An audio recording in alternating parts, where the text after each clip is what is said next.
What up, everybody? Good morning and happy Victory Monday. DK show up on the air on your radio dials of 105.1 FM, 790 AM, also available online, sportstalk1051.com. You can stream it up over there. You got your smart devices, smart speakers.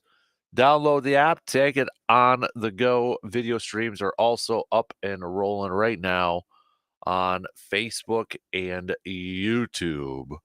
Hopefully, all had a fantastic weekend, and you're ready to, ready to celebrate a little Victory Monday coming at us right now. What do we got on our good old game plan for us this morning? Packers escaping Los Angeles with a 24-19 victory. Thanks in part to the Packers putting up 14 points in the third quarter and the defense pretty much shutting it down in the second half after allowing 13 in the second. Although defense, give them a little bit more credit too. One of those touchdowns came from the pick six from Jordan Love there. But nonetheless, Packers stopping the Rams in the final drive there to secure the victory. Jordan Love, 15 of 26 for 224 yards, 2 touchdowns, that one pick six. It was an awful decision. Both those touchdowns going to Tucker Kraft, who had 88 yards on 4 catches and 2 touchdowns. Jayden Reed, 4 catches, 78 yards, 53 of those 78 coming on that big, deep pass play early on in the game. Packers, though, escaping Los Angeles with the win to improve to 3-2 on the season. So that's the most important thing, right? Getting the dub, getting the W. How about Evan Williams? Not only did he, the rookie safety yesterday secured the win with his pass defense there, but the rookie who didn't get any snaps in game one, which was kind of a big question mark from all of us, dude led the team in tackles. 10 total tackles, 2 passes defensed. Xavier McKinney, continuing his streak, another interception, 5 in a row, and 5 games also had that fumble recovery too. So, but none. We'll talk some more Packers throughout the morning. Your thoughts, your analysis, your reaction from the win. Is there a certain player, certain focus area of this team that you want to chime in about here this morning? Let me know. As we know, too, over the weekend, it was announced Romeo Doubs was suspended for this game. Conduct detrimental to the team. A report from Bill Huber, who covers the Packers from Sports Illustrated, indicated that Romeo was or was, hopefully it's was, and it's moved on from now. But Romeo not happy with his role within the offense and apparently skipped out on his own on the 2 practices on Thursday and Friday. Was at practice on Wednesday, but decided not to show up Thursday and Friday.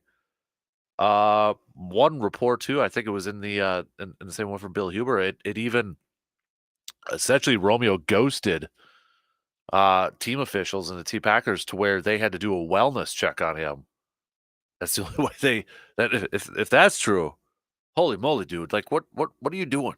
What are you doing? So I think we're all kind of surprised at that, considering, we one of the talks about this team and you hear it from the group is how selfless they are.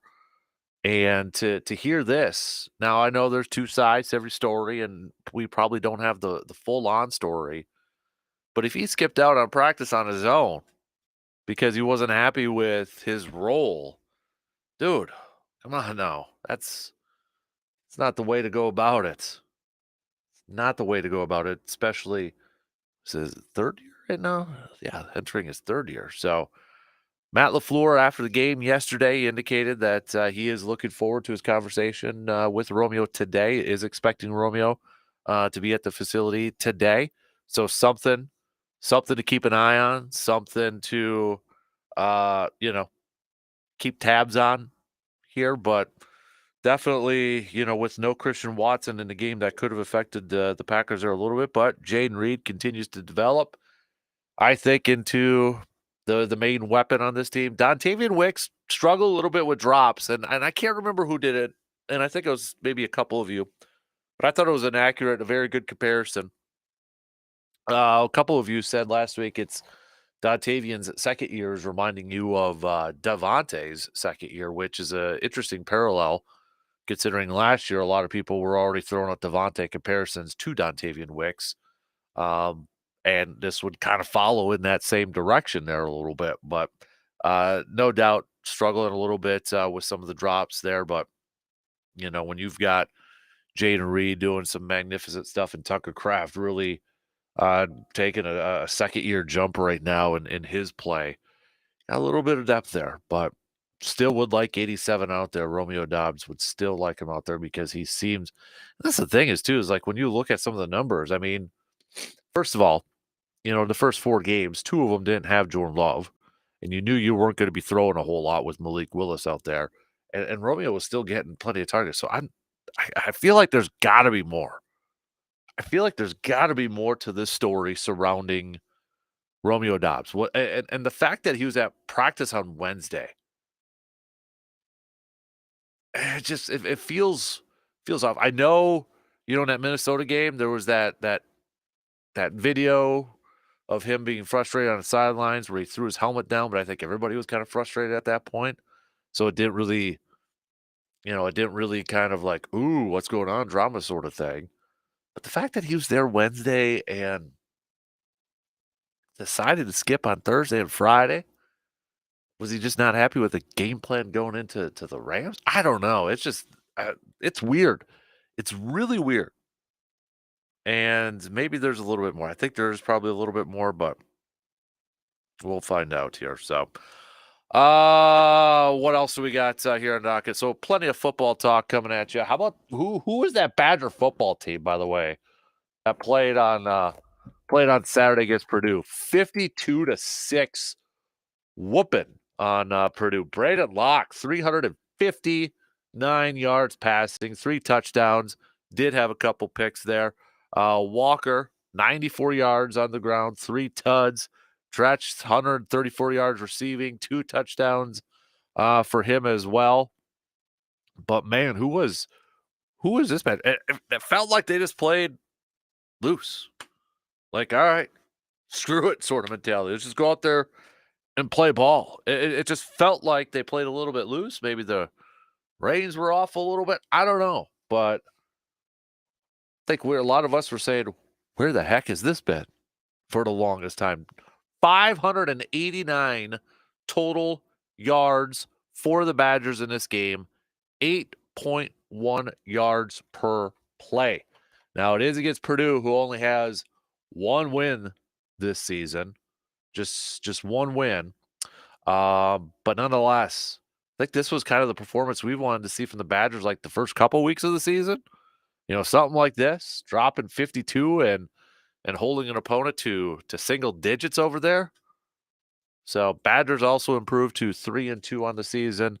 They've got Rutgers coming up on the road this weekend, so be a couple games on the road here for the Badgers, Rutgers, and Northwestern before that game against Penn State when Penn State comes over to Camp Randall on the 26th. So we'll throw a little college football chat in here too, because I mean, what a weekend overall when you factor in some of the college football games and the NFL games. I mean, yesterday, NFL games, you had games going down the last minute, walk-off field goals, that Ravens and Bengals ending there. And then last night, if you stayed up late for the Cowboys and Steelers, but a lot of those games, Giants and Seahawks, how that thing ended. But you look at college football too, Alabama falling to Vandy after getting number 1 in the country, then they fall to Vandy.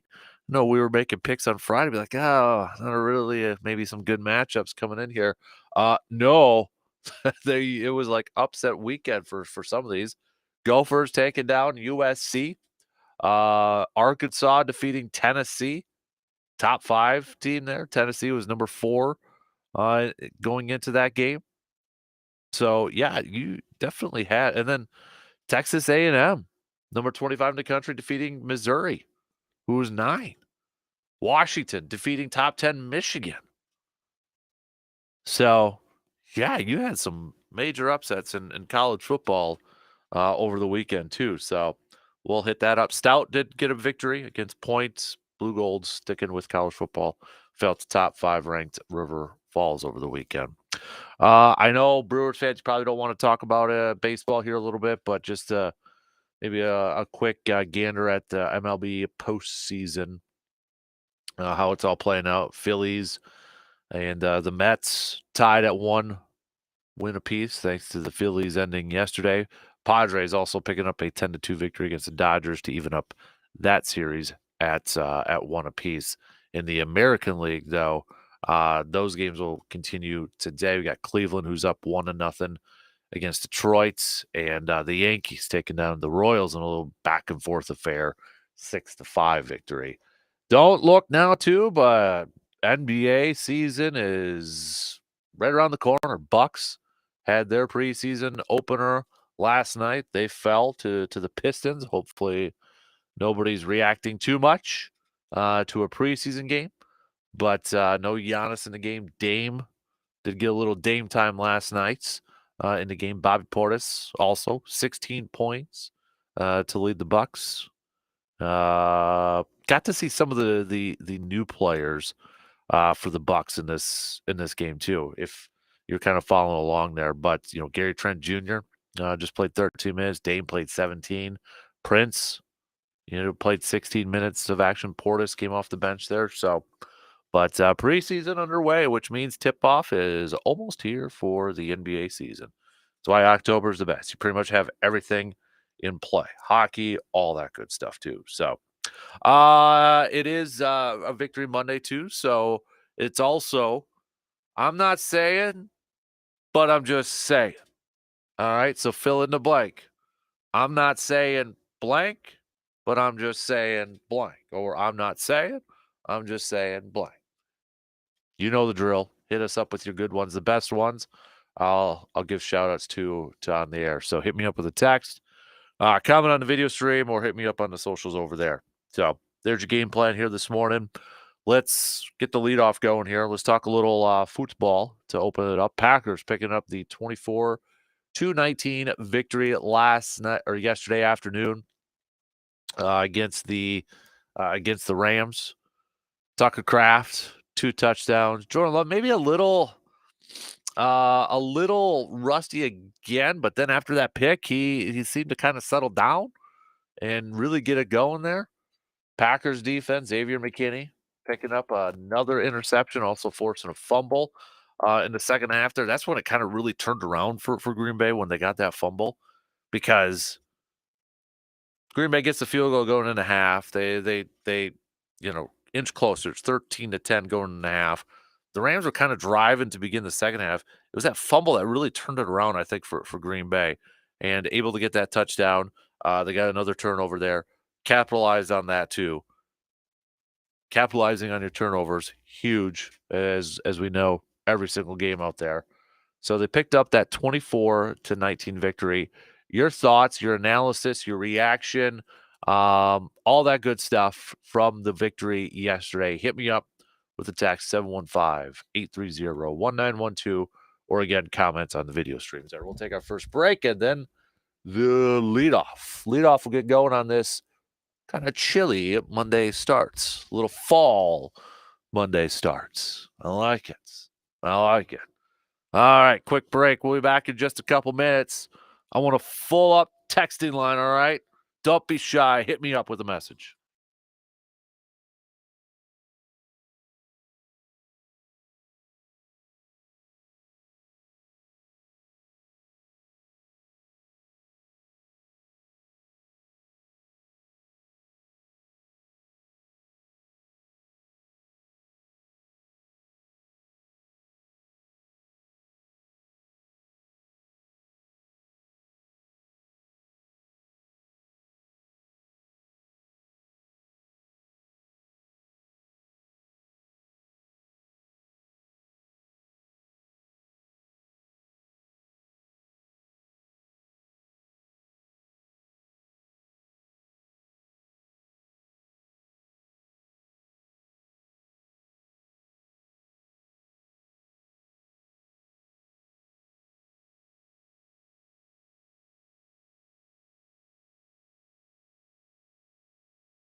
Is it time to get that vehicle of yours in for a quick oil change, or maybe as you've got your eye on towards the upcoming winter season, it's time for some new tires?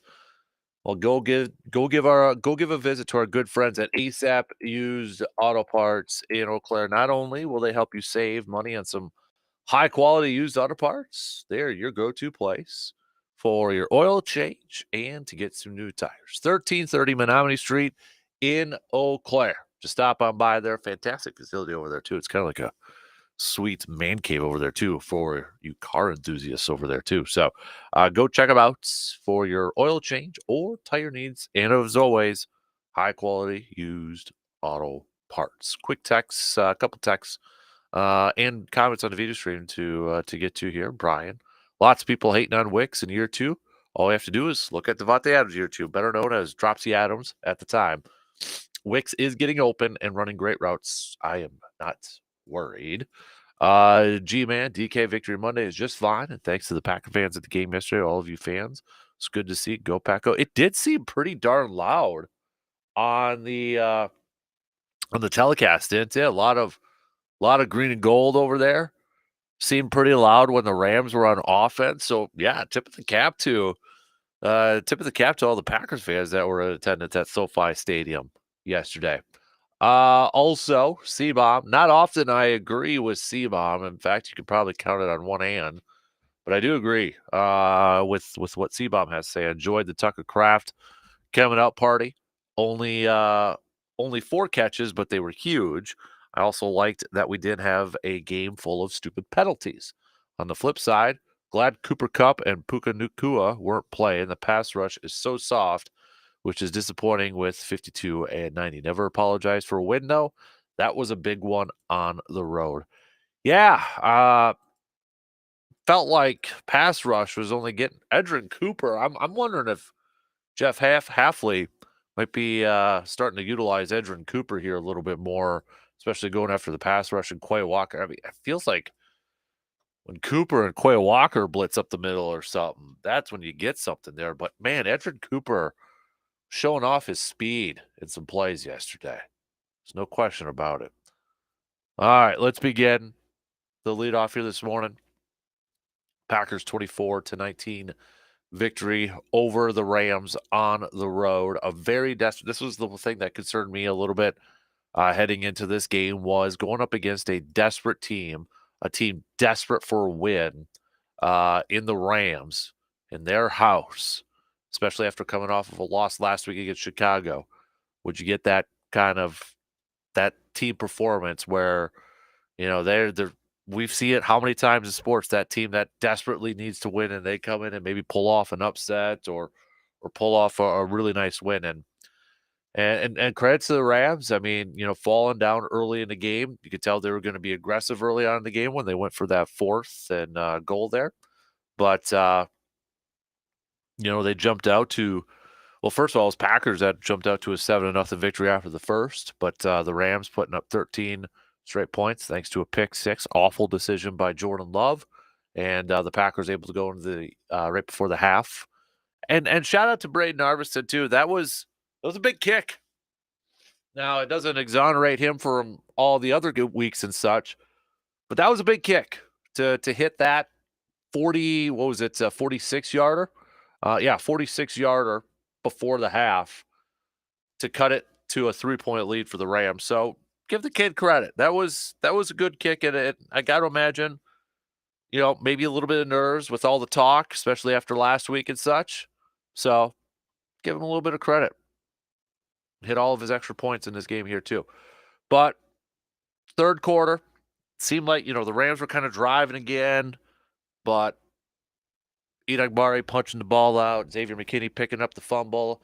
The Packers offense kind of got in a little bit of a groove over there, able to put up 14 points and shutting out the Rams and shut out the Rams offense in the second half up until their final touchdown in the fourth quarter to cut it to a 5-point lead. Didn't get the 2-point conversion there, but defense, Jeff Hafley's defense, is it fair to say when you look at his last couple weeks, you know, kind of, especially against Minnesota, I mean, you know, Minnesota's offense was just lights out in the first half, and then they then the Packers defense kind of did a nice adjustment, and they were pretty darn quiet in the second half that allowed the offense to make it close and get back in the game. But the defense again this week, second week, kind of shutting it down there too. But they still allowed 100 yards on the ground to Williams, who had 22 carries for $102 and a touchdown over there. But it seemed like defensively, Packers made some nice adjustments in the second half and kind of quieted down. Well, forced a couple turnovers, which Green Bay leads the league in turnovers right now. And that's one thing that Hafley was preaching on all offseason leading up to the season was, getting your hands on the ball and winning the turnover battle. And Green Bay's been doing that for more times than not at this point in the season. So, but staying with the defensive side, Evan Williams, rookie safety there. And we got to see, I think in this game too, quite a bit of Williams and Javon Bullard out there at the same time. And about 5 weeks in, and I think Hafley is kind of starting to figure out his rotations, kind of starting to figure out, where I could put certain guys and what situations. I mean, you had Evan Williams, who didn't play a single defensive snap against Philadelphia, to where he led the team in total tackles in the game yesterday. Also with a couple of big passes defense, especially that clincher yesterday. So you're starting to see him and Javon Bullard, who also finished with 8 tackles in the game. You're starting to see these guys, or you're starting to see Jeff Hafley kind of get his matchups mixed up in there. And mentioned Edgerrin Cooper. Edgerrin Cooper, who I think, when he's making plays, you can kind of really see his speed on display. And he finished with 5 tackles and 2 quarterback hits. Carl Brooks had 3 quarterback hits. Kenny Clark actually had 2, but Edgerrin Cooper also had 2. The more we can see 56 out there too, I think this defense is going to be better. It's going to continue to get better. But I think he's starting to find something too where if he brings Edgerrin Cooper and Quay Walker on blitzes, that's kind of where you're generating some speed there. And that's a lot of speed coming from that linebacker spot. We know Quay Walker's athletic. We know Edgerrin Cooper's got speed and he's got athleticism too. And maybe Hafley's starting to find something with those two, blitzing up the middle or those guys being the blitzers getting after the quarterback.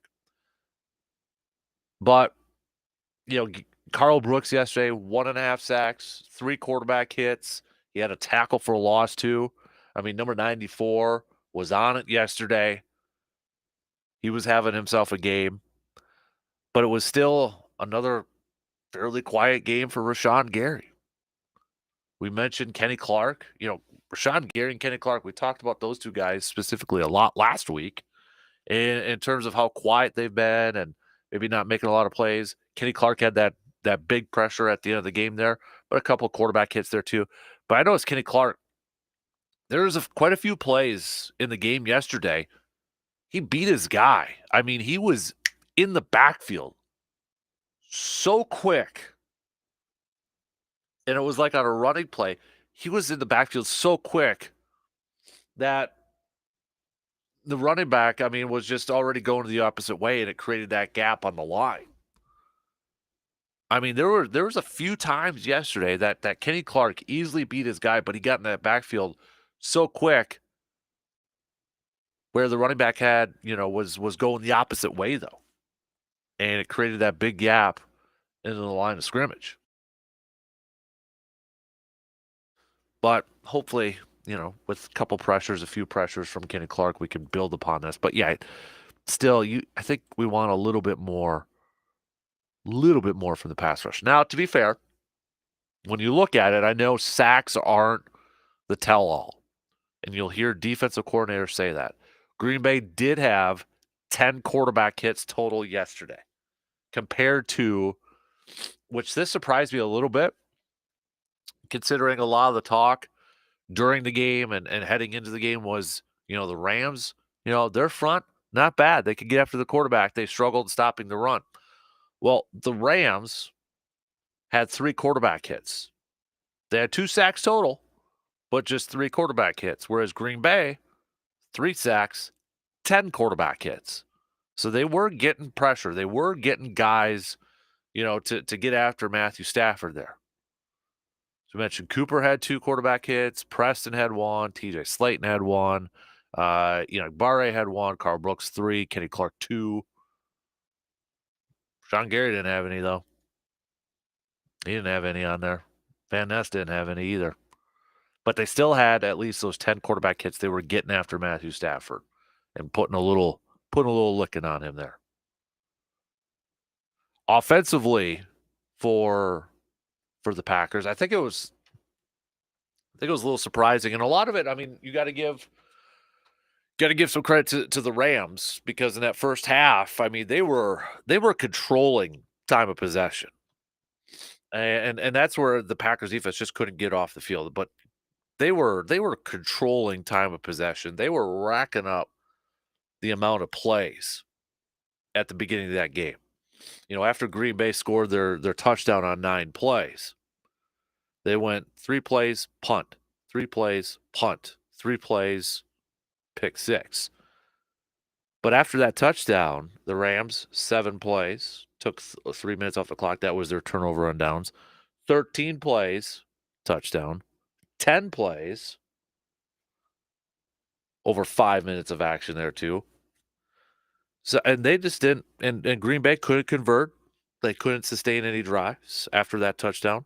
And the Rams just was holding on to the ball in that first half and really couldn't dominate in a running game. I think I was one of them, thought, okay, heading into this game, you had the Rams, who worst in the league at stopping the run. You have Josh Jacobs.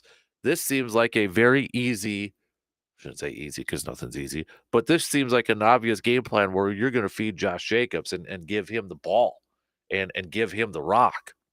And when you look at it, especially that first half, there wasn't a lot of opportunities, and we didn't get to see it. So Josh Jacobs finished with 19 carries and 73 yards, but Green Bay just couldn't get anything going to sustain a drive in that first half outside of the touchdown. And that's a credit to the Rams for winning the time of possession, especially in that first half, and not really allowing the Packers to have the ball a ton offensively. And give credit to the Rams defense too for forcing some of those 3 and outs.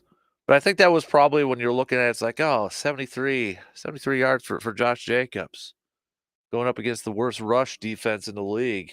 Maybe a little lackluster there, but give credit to the Rams too for doing a pretty good job of containing that. Packers overall did rush for 30 times, 126 when you factor in Jaden Reed and Jordan Love. Jordan Love had that nice 12-yard scamper, right? That looked good with his knee over there. So, but what else can we say about Tucker Kraft and Jaden Reed when we look at this game? Tucker Kraft, I mean, that was he is fully developing into a complete tight end. I mean, it was like the Indianapolis game. It was all about his blocking. And now we're seeing him, how he can affect the passing game in terms of receiving. 4 catches, 88 yards, that long one going on for 66 up the sideline. Do a little stiff arm action over there. But a couple of touchdowns for him. Jaden Reed is probably the biggest offensive threat that they have, because you can utilize him in so many different ways, whether it is the passing game or even the running game. I mean, these two entering their second years right now. I know it's still early, but you go back to that draft, and you're just I wonder a few years from now if we're still going to be looking at that draft and being like, dang, Goody kind of hits. Goody kind of hit on that draft. So it was a Tucker Kraft, it was a Jaden Reed show. Dontavian Wicks had 7 targets in the game. Just 2 catches for 20 yards. Did have a few drops over there too. But, this was a game too that Packers receivers, their pass catching threats, so they were going to get tested. We knew Christian Watson, even though he was listed as doubtful, not necessarily out, he wasn't going to play in the game. And then we found out Saturday, actually kind of probably found out Friday when Romeo Doubs was listed as doubtful. And then Saturday it was him being suspended for the game, conduct detrimental to the team. This was a test, like, okay, to kind of show some of their depth at that wide receiver position. And Tucker Kraft took advantage of it. Jayden Reed took advantage of it too. But the Romeo Doubs situation is so weird to me because all we've heard from them and what we have praised about this group is they don't need a number one wideout. They're so selfless. They're so selfless. And if the reports are true that Romeo was upset with his role within this offense, with his team, and he voluntarily skipped practice on Thursday and Friday because he was upset. I think that is a big shock to everybody because we've heard from these guys themselves that they don't need to be a number one, or they talk about this groups being so close with each other. And it's just, I think it's super confusing to figure out why Romeo, if it's true, because I feel like there's probably a couple stories, couple sides, or two sides to a story there. Why all of a sudden Romeo did this? And the other part of this too, if this is true, where he essentially ghosted them. That was according to one of the reports out there that he ghosted them to where the Packers had to do a wellness check on him, where they had to send somebody to his house to find out where he was or to find out if he was okay. I mean, you're harboring some really, really bad thoughts, negativity towards your team there if you won't even just kind of, I guess, pick up the phone or even return a text or something like that. Because I'm assuming that meant he wasn't even returning messages from his teammates and such. The thing is, though, too, we got to remember, or at least he's got to remember 2 games. You had Malik Willis, which was going to be run heavy. Everybody in the world knew it was going to be run heavy. Okay? So if you factor out those 2 games, you look at the Eagles and the Vikings games when Jordan Love played. Romeo in the Phillies game, 7 targets. He had 7 targets, more targets than any other receiver on the team. Jayden Reed had 138 yards receiving on 6 targets, 4 catches, 138. Romeo, 4 catches, 50. But Romeo was targeted 7 times. Jayden 6. The next closest was Christian Watson at 5. And Christian in that Philadelphia game, just 3 catches for 13 yards. And if we look at the Vikings game, Jayden Reed again led the team with 139 yards receiving on 8 targets, 7 catches, 8 targets. Dontavian Wicks had 13 targets in that game, 5 catches for 78. But Romeo had 8 targets. He had 8 targets. Tucker had 9. So Romeo was tied for the third most targets in that game, 4 catches on 8 targets for 39 yards. Those were the Jordan Love games. Those were the Jordan Love games. If we factor in the Colts games and the Titans games, the Colts game, Romeo actually led the team in receiving. 3 targets, 3 catches, 62 yards. Dontavian had 4 targets. If we look at the Titans game, Romeo, just 2 targets, 1 catch, 2 targets. Jayden Reed had 6 targets.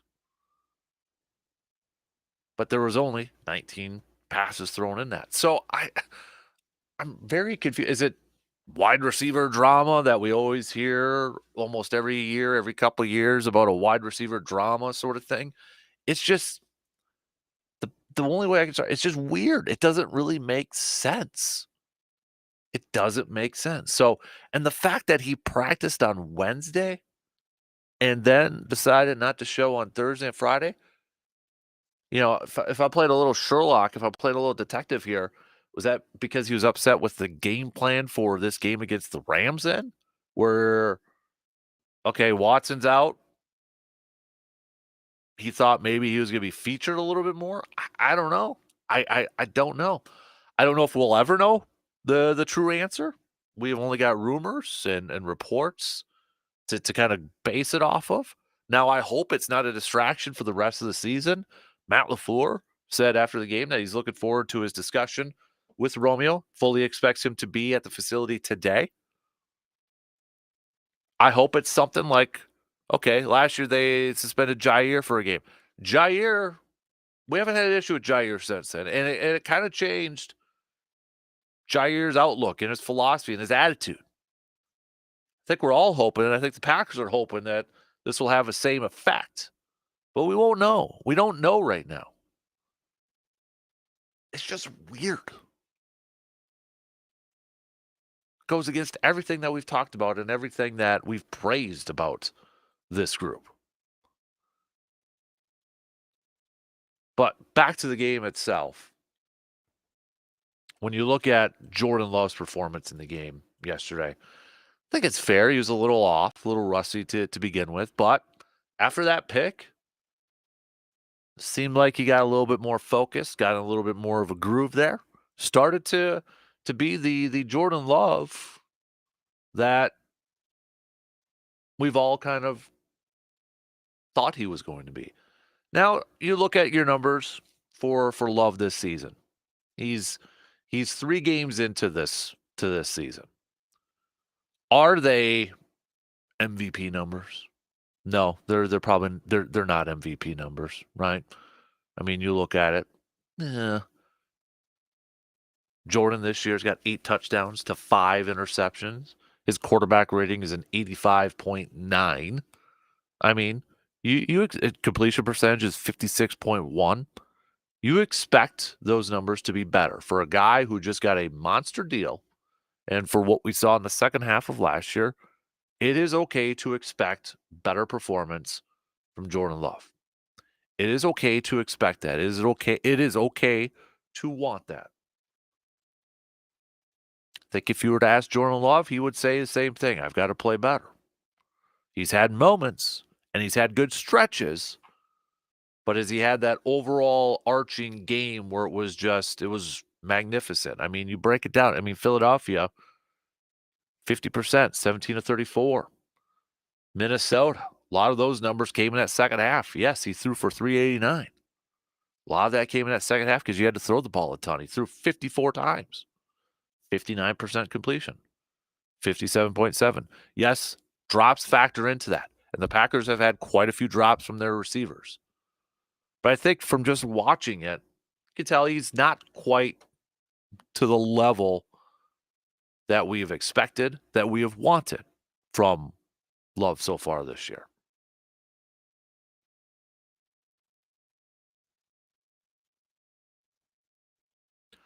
What's your thoughts? What's your analysis on the game? Hit me up with a text, all right? 715-830-1912. We got to take a quick break. I want to get back to your thoughts out here. All right, so we'll do that. Quick break. We'll be back in just a couple minutes.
Any youth hunters who had some luck this past weekend, don't forget to send us those photos, all right? Send us those photos. Hit us up at sportstalk1051.com and click on the outdoors tab so we can add them to the Tilden Gun photo board over there. And don't forget to submit them too for our Ultimate Wisconsin Outdoorsman Challenge. That quest over there too, because we got adult and youth divisions over there.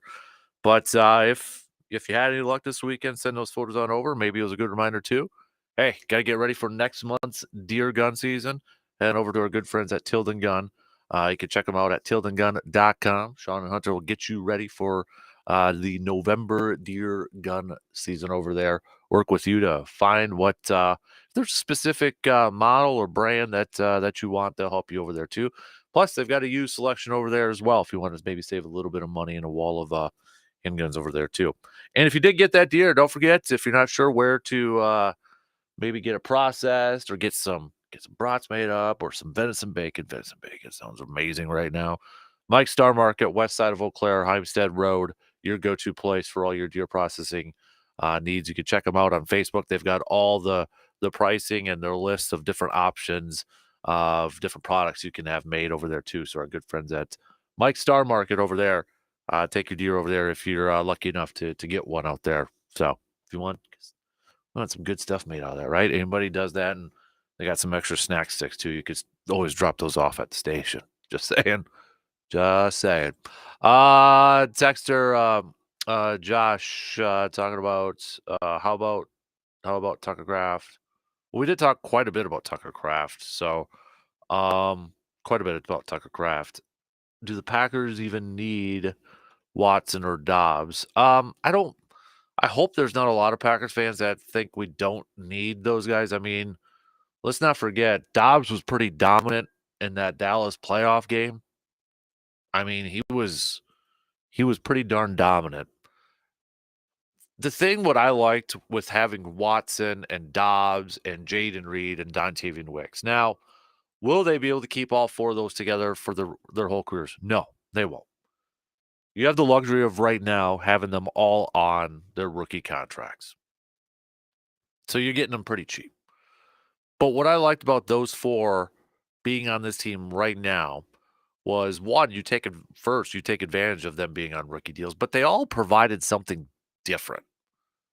Watson is your big, speedy, deep play threat that allows you to take the top off defense. If you want some big plays down the field, if you want to stretch it down the field, you can. And I hope there's not any Packer fans that are faulting Christian Watson for being hurt right now. I hope they're not, oh, yeah, look, hurt again. I mean, he spent all offseason trying to work out his hamstring issues, and this isn't even a soft tissue injury. This was him trying to make a play on a tightly contested throw, and his body got twisted by defenders. So I don't fault Christian Watson for that, and I hope Packers fans aren't. But Watson brought that size, speed element that's kind of rare for a lot of receivers, but he was your guy that you could take the top off of a defense. Big guy there, stretched there. Romeo to me was always kind of like the very good possession type of receiver. He was always aggressive and attacking the ball in the air. I mean, he's probably one of their better ones, if not the best one when it comes to like a back shoulder throw, sideline over the middle of the field type of receiver. So it felt like they all brought a different particular set of skills, to quote Liam Neeson in the great movie Taken. But will they be able to keep those four together their whole careers? No, because they're going to get paydays. They're probably going to get some nice paydays. Maybe not huge paydays, depending on how their seasons or next year finishes out. I liked it because they provide. Now, can they get away without having one of those guys for the rest of this year? Yeah, absolutely. I mean, you see a lot of teams do it. But I hope we don't have the mindset of like, do we even need those guys? To me, the more talent you have, the better. Now, if Dobbs is going to be a distraction and he's going to continue to throw fits, or he wants out, yeah, you probably don't want that distraction on your team then, and he's probably going to punch his ticket out. He's probably going to punch his ticket out of 1265 Lombardi Avenue.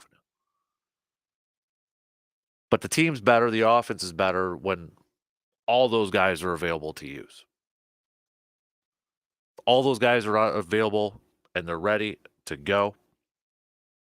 Especially if Wicks is going to have, I know we're only 5 games in, but especially if Wicks is going to have one of those years, that Devontae second year where he's got a case of the dropsies right now.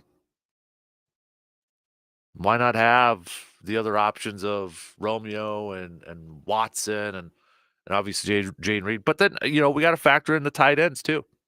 Tucker Kraft is obviously becoming a receiving option for this team. Not only for his blocking, but he's becoming a real receiving threat. Musgrave, I know he's a little bit banged up with that ankle, and he didn't play a ton yesterday.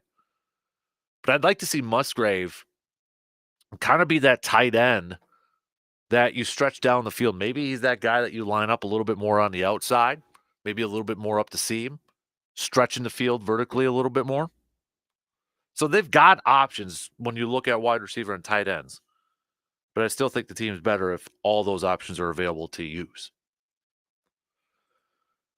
All right, 1 hour in. We got 2 more to go. We'll be back.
Second hour on this Victory Monday.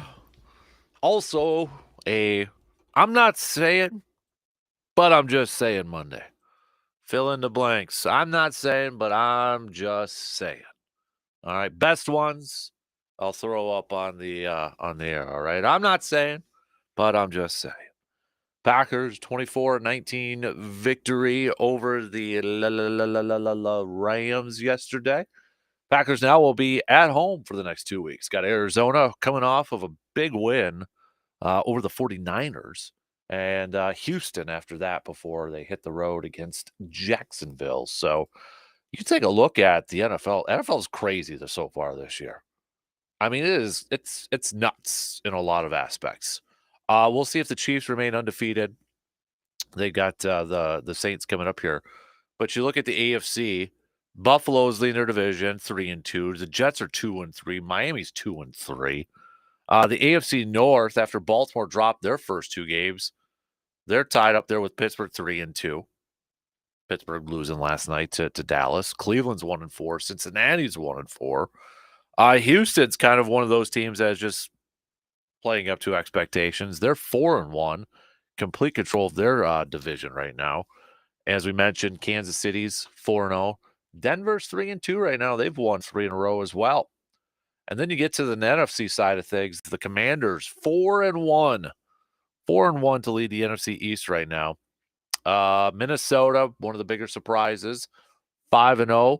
Another win. This time across the pond against Aaron Rodgers and the New York Jets. But Minnesota 5-0. Detroit 3. The NFC North is the only division in all of football. And I kind of thought before the season, I'm like, the NFC North is going to be a really good division. I think it's going to be a really solid. The only division right now where every team's above 500. Minnesota 5-0, Detroit 3-1, Green Bay 3-2, Chicago 3-2. The South, you got Atlanta 3-2, Tampa Bay 3-2. New Orleans is going to try to join them. And then the NFC West, which is I don't know about that. I mean, you got Seattle, who's 3-2. They started off 3-0, but now they've lost their last two. One of them was against Detroit last week, but then this one with the Giants, maybe a little head scratching. Arizona's 2-3, coming off that big win against the Rams. They're going to be going to Lambeau this weekend. San Francisco has been a team. I mean, San Francisco and the Rams are two teams that have been decimated by injury so far this year. And San Francisco right now, 2-3. The Rams 1-4. What doesn't help San Francisco right now is that they are 0-3 in conference play and 0-2 in division play right now. Because it's never too early to be looking at this. If the playoffs started today, how would it shake out with the NFC? Because I'll be honest with you, with a lot of teams sitting there at 3-2, 2-2, that sort of thing. Right now, Green Bay would be the first team out, if anybody's wondering. They're the eighth seed. They win the tiebreak over the Bears based on best win percentage in common games. Dallas has the 7th spot, Tampa Bay 6, Detroit 5, Seattle 4, because they lead their division. So that's kind of where things stand right now. In case you're wondering, lots of football left, a lot of the season left here to go. So, Aaron, I'm not saying Rodgers is washed up and done, but I'm saying it sure looks like father time caught up to him. He looked old yesterday. You know, I was watching that game too, man, and I don't think Davante Adams fixes a lot of the issues that are surrounding that Jets team, that are surrounding that Jets offense. Davante Adams doesn't fix that. I mean, he's incredibly talented player and all that, but I don't know if he instantly fixes everything that's wrong with that offense. I mean, even Aaron talked about it after the game on that one sack that he got and got a little ankle sprain and said a lot of noises came from that. I mean, yeah, he looked old. He looked a little old yesterday. So now we've seen it before where Aaron has looked rough maybe for a couple stretches, and then he comes out and has himself a game. But I think Jets right now, you're on notes. You got Buffalo. Buffalo's coming off of a loss too. Yeah, Buffalo coming up. What if the Jets get dominated in that game? They make a change at head coach mid-season? Winner. I don't know, but it's imploding right now. It's imploding right now with the Jets. They could be 2-4. Not to go all Jets talk on this thing, but I mean, when you look at who do they got coming up here after Buffalo? Yeah, you got Buffalo and then the Steelers. Then you got the Patriots, but then you got the Texans. Yeah, they ain't making the playoffs. I don't think they make the playoffs, but who knows? But you're right. I would agree with that one. Ron, he looked all the bit of 40 years old yesterday, which I know a lot of us are the same age and that. But man, it was. I'll admit it. I was rooting for the Jets yesterday. I wanted Aaron to pull off that comeback and that final drive there. I wanted him to do it, but couldn't do it. Couldn't do it. So let's do a couple more texts here. We do have Justice Cleveland that's going to be joining us here in a little bit. So we will do a local sports roundup with him, and we'll catch up with him here in a little bit. We'll throw in some college football talk too, because as crazy as the NFL was yesterday, college football was equally as nuts on Saturday with some of the upsets and such. And who the heck was that Badger football team that showed up on Saturday against Purdue, dropping over 50 points and throwing for over 300 yards? You're not supposed to do that. Or where was that at the first 2 weeks of this season? I know it's Purdue, and Purdue stinks, but still.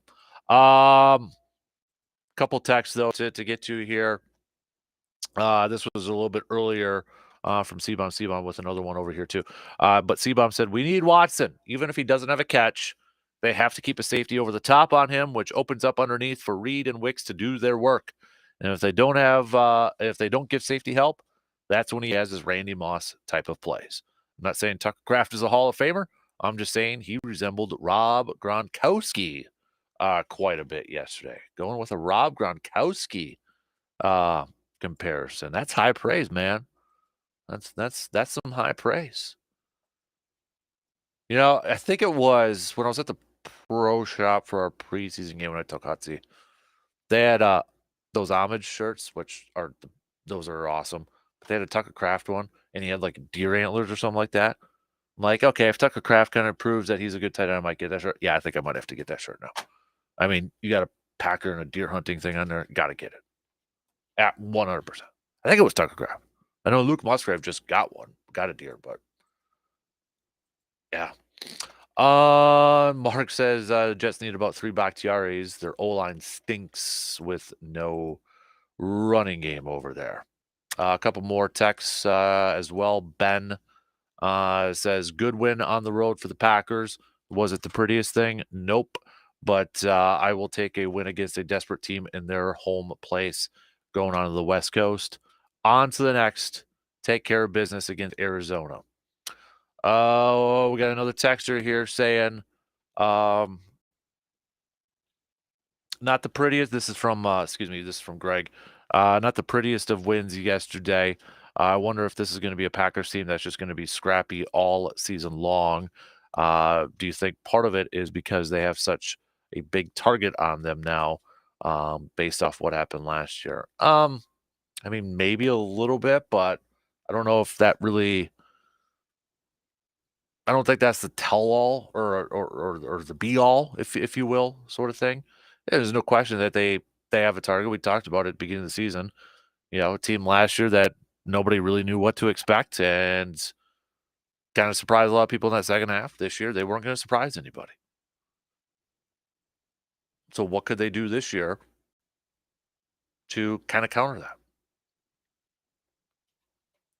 One more text here before we take a quick break, and we'll get to our guy, Justice Cleveland. This one, don't have a name for this texter, but says Tucker Kraft and Jaden Reed have both blown out my expectations. I wasn't the biggest fans of those picks last year, but I'm glad to be proven wrong. They look like they're going to be long-term fixtures within this offense. I'm still uncertain about Dontavian Wicks, but willing to be patient with him. I've learned my lesson. I've learned my lesson being one of those who criticized Davante Adams after his second season. All right. There you go. There you have it. I like that. I like it. Keep them coming, though, okay? We got to take a quick break. We'll be back here with JC and EC coming up after these few words.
The man, the myth, the legend himself, Mr. JC and EC, Justice Cleveland, sports director extraordinaire, WEAU 13 News, joining us this morning. Good morning. Morning. I like that hoodie. Fish, North Dakota. Yeah, I like that.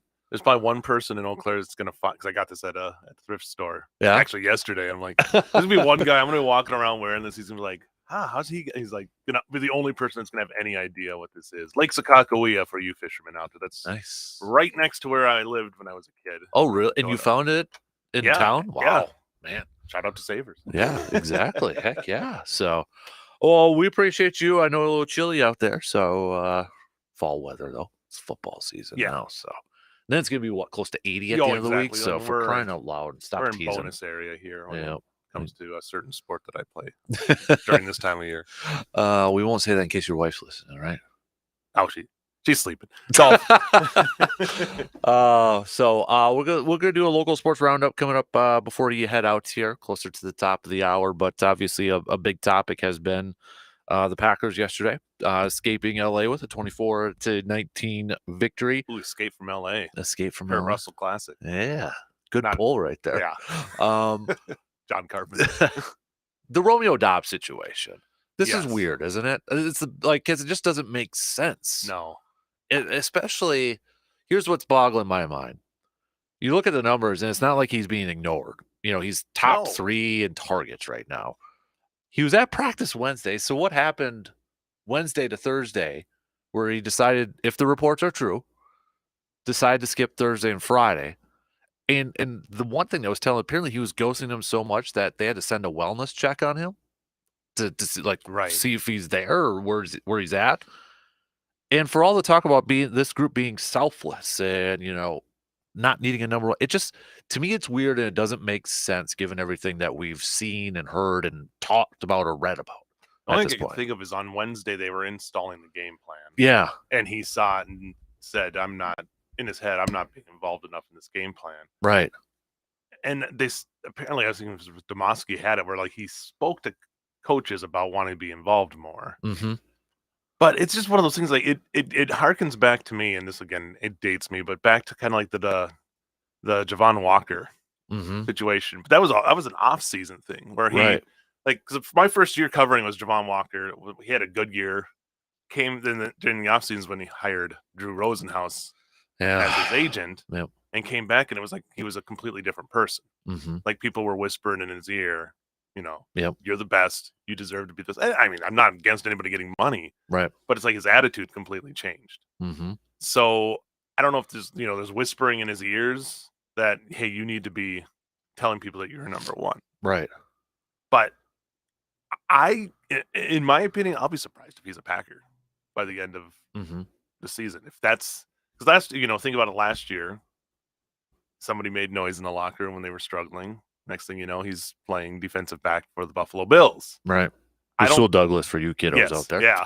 So to me, it just this isn't a team that really tolerates stuff like that. The Jair's situation, I feel like that's a different situation. Mm-hmm. It's not like he was there. Right. I don't know if he was there, but he was there when he did his little thing during the kickoff and stuff like that. But to me, this is just I haven't seen this in my years of covering that team. Somebody just up and say, I'm not showing up. Yeah. So, and they don't need, I don't think they need him. You don't think they can survive without him? How's that? Okay. I think they would gladly. I think use that's him. I think that's a good, survive, Yeah. because I mean, he did have that game against Dallas where he was just lights out. Right. And he's a good player. Mm-hmm. I don't know if he's and maybe somewhere he can be a number one. I just think this team was built to the fact that they don't really need a number one. Mm-hmm. And if they get Christian Watson back, you throw any of these guys they throw out there, he comes out. I don't have any. I think you factor in the tight ends now being a part of that.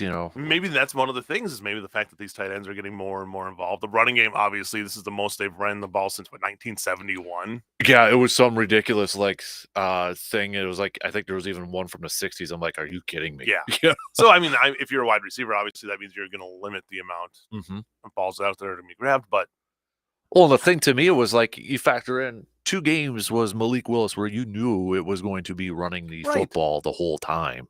So you're right, because it had to have been something from the game plan heading into the Rams where he was like, I ain't all about that. And I don't know what it was. Again, you look at Rams had the worst run defense in the league. So you probably want to focus on running the football. Right. And maybe he felt like he was being the decoy too much on plays. Again, none of us know because none of us were Right. there, but we'll see how they deal with it this week. Yeah. I mean, it worked with Jair. You sat him, you talk to him, and he comes back. But this. I've never seen a guy do this for a Packers team. Just basically say, I'm not going to play. And Jair was kind of like just being really way too goofy. Yeah, going to the point where he was doing whatever he wanted. Right. That's where that had to be an example for the locker room of, hey, you might be a player's coach, but you stepped over the line. Yep. Yeah. So. And like you said, he was there. He was still the fact that because if they had to send a wellness check on him, that obviously meant I would assume he's not even returning messages from his teammates. Right. And we don't know the whole story on his side. I mean, maybe right. there, again, there's something else going on that we don't know about. Right. But yeah, for this to happen at this point in the season, it's just it is truly a bizarre situation for him. And I wish him nothing but the best. I hope everything's okay mentally and all that kind of stuff, right? Because you don't know, you don't know, right? But yeah, it is truly one of those things I have not seen in my years of watching and covering the Packers. Yeah, especially in season stuff. That's the weird part. Right. Like we've seen the offseason holdouts and all that sort of stuff, but not 4 games in and all of a sudden the guy's just like, nah, I ain't coming in. Yeah, sort of thing. A guy who's been a vital part of the offense, even though you might not think it. I think he's been right there as a big piece. And what I liked about the big 4, if you will, Jaden, Dontavian, Watson, and Dobbs, it felt like they were all different. Like they provided something different to that group. Watson is the big, fast, downfield type of guy that you can take the top off. Jaden, you can pretty much do anything. It seems like with him. Dontavian, route runner, separation there, and then Romeo was kind of like. And this isn't but he was like a possession receiver, but he was like your tight coverage, back shoulder type of throw receiver. Right. And we haven't for the Packers, I don't think they've had this since, you go back to maybe like James Jones, Greg Jennings, like, timelines kind of start to blur with Jordy and then throwing Donald Driver in there as well. Right. Yep. That's a pretty good foursome they had there. And again, I might be mixing up my timelines a little bit, but they were very close together. So exactly. Well, it was the Super Bowl year they were all together. Yeah.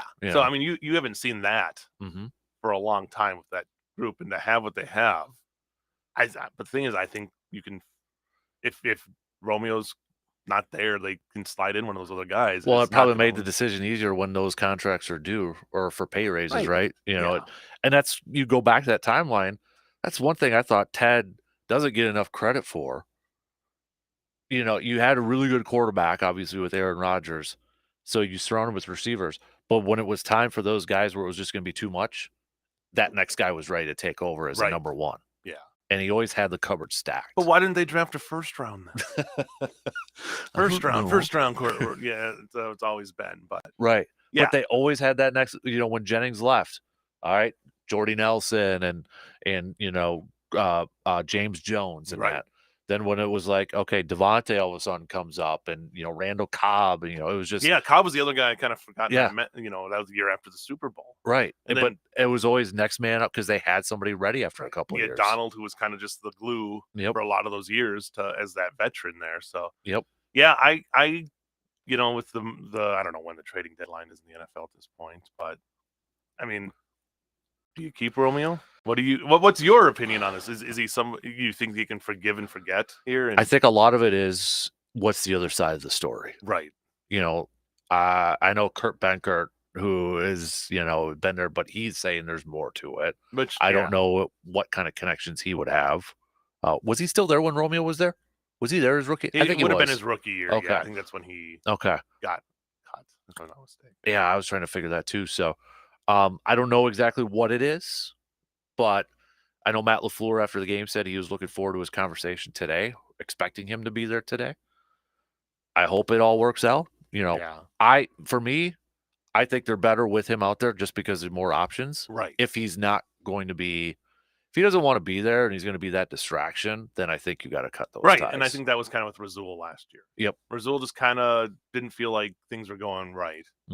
And especially that team, I mean, what they did at the end of the season there, you could have gotten more people thinking that way. Right. Not that Rasul wasn't a competitor. Rasul was a great competitor. And I think that was the point. He was maybe over at that point. He was so competitive and they were struggling so much that he just couldn't come to grips with it. Right. And maybe it's something like that with Romeo right now. Is it's like he wants to be out there and catching these balls, but the game plan just isn't what he wants it to be right now. But again, like you said, we'll find out more this week, and we'll see how they resolve it in house there. Because it's got to be awkward for him too, well, he put himself in this position, but to go back in there and face his teammates, because you kind of abandoned your teammates at that point. And there's going to be guys who are like, how could you do this in the middle of the year? So you hope everything's okay mentally with him, and it's just this was more of just a bad reaction to something. But we'll find out again. This will play out more this week, I'm sure. Oh, yeah. Game wise, yesterday, they got that victory.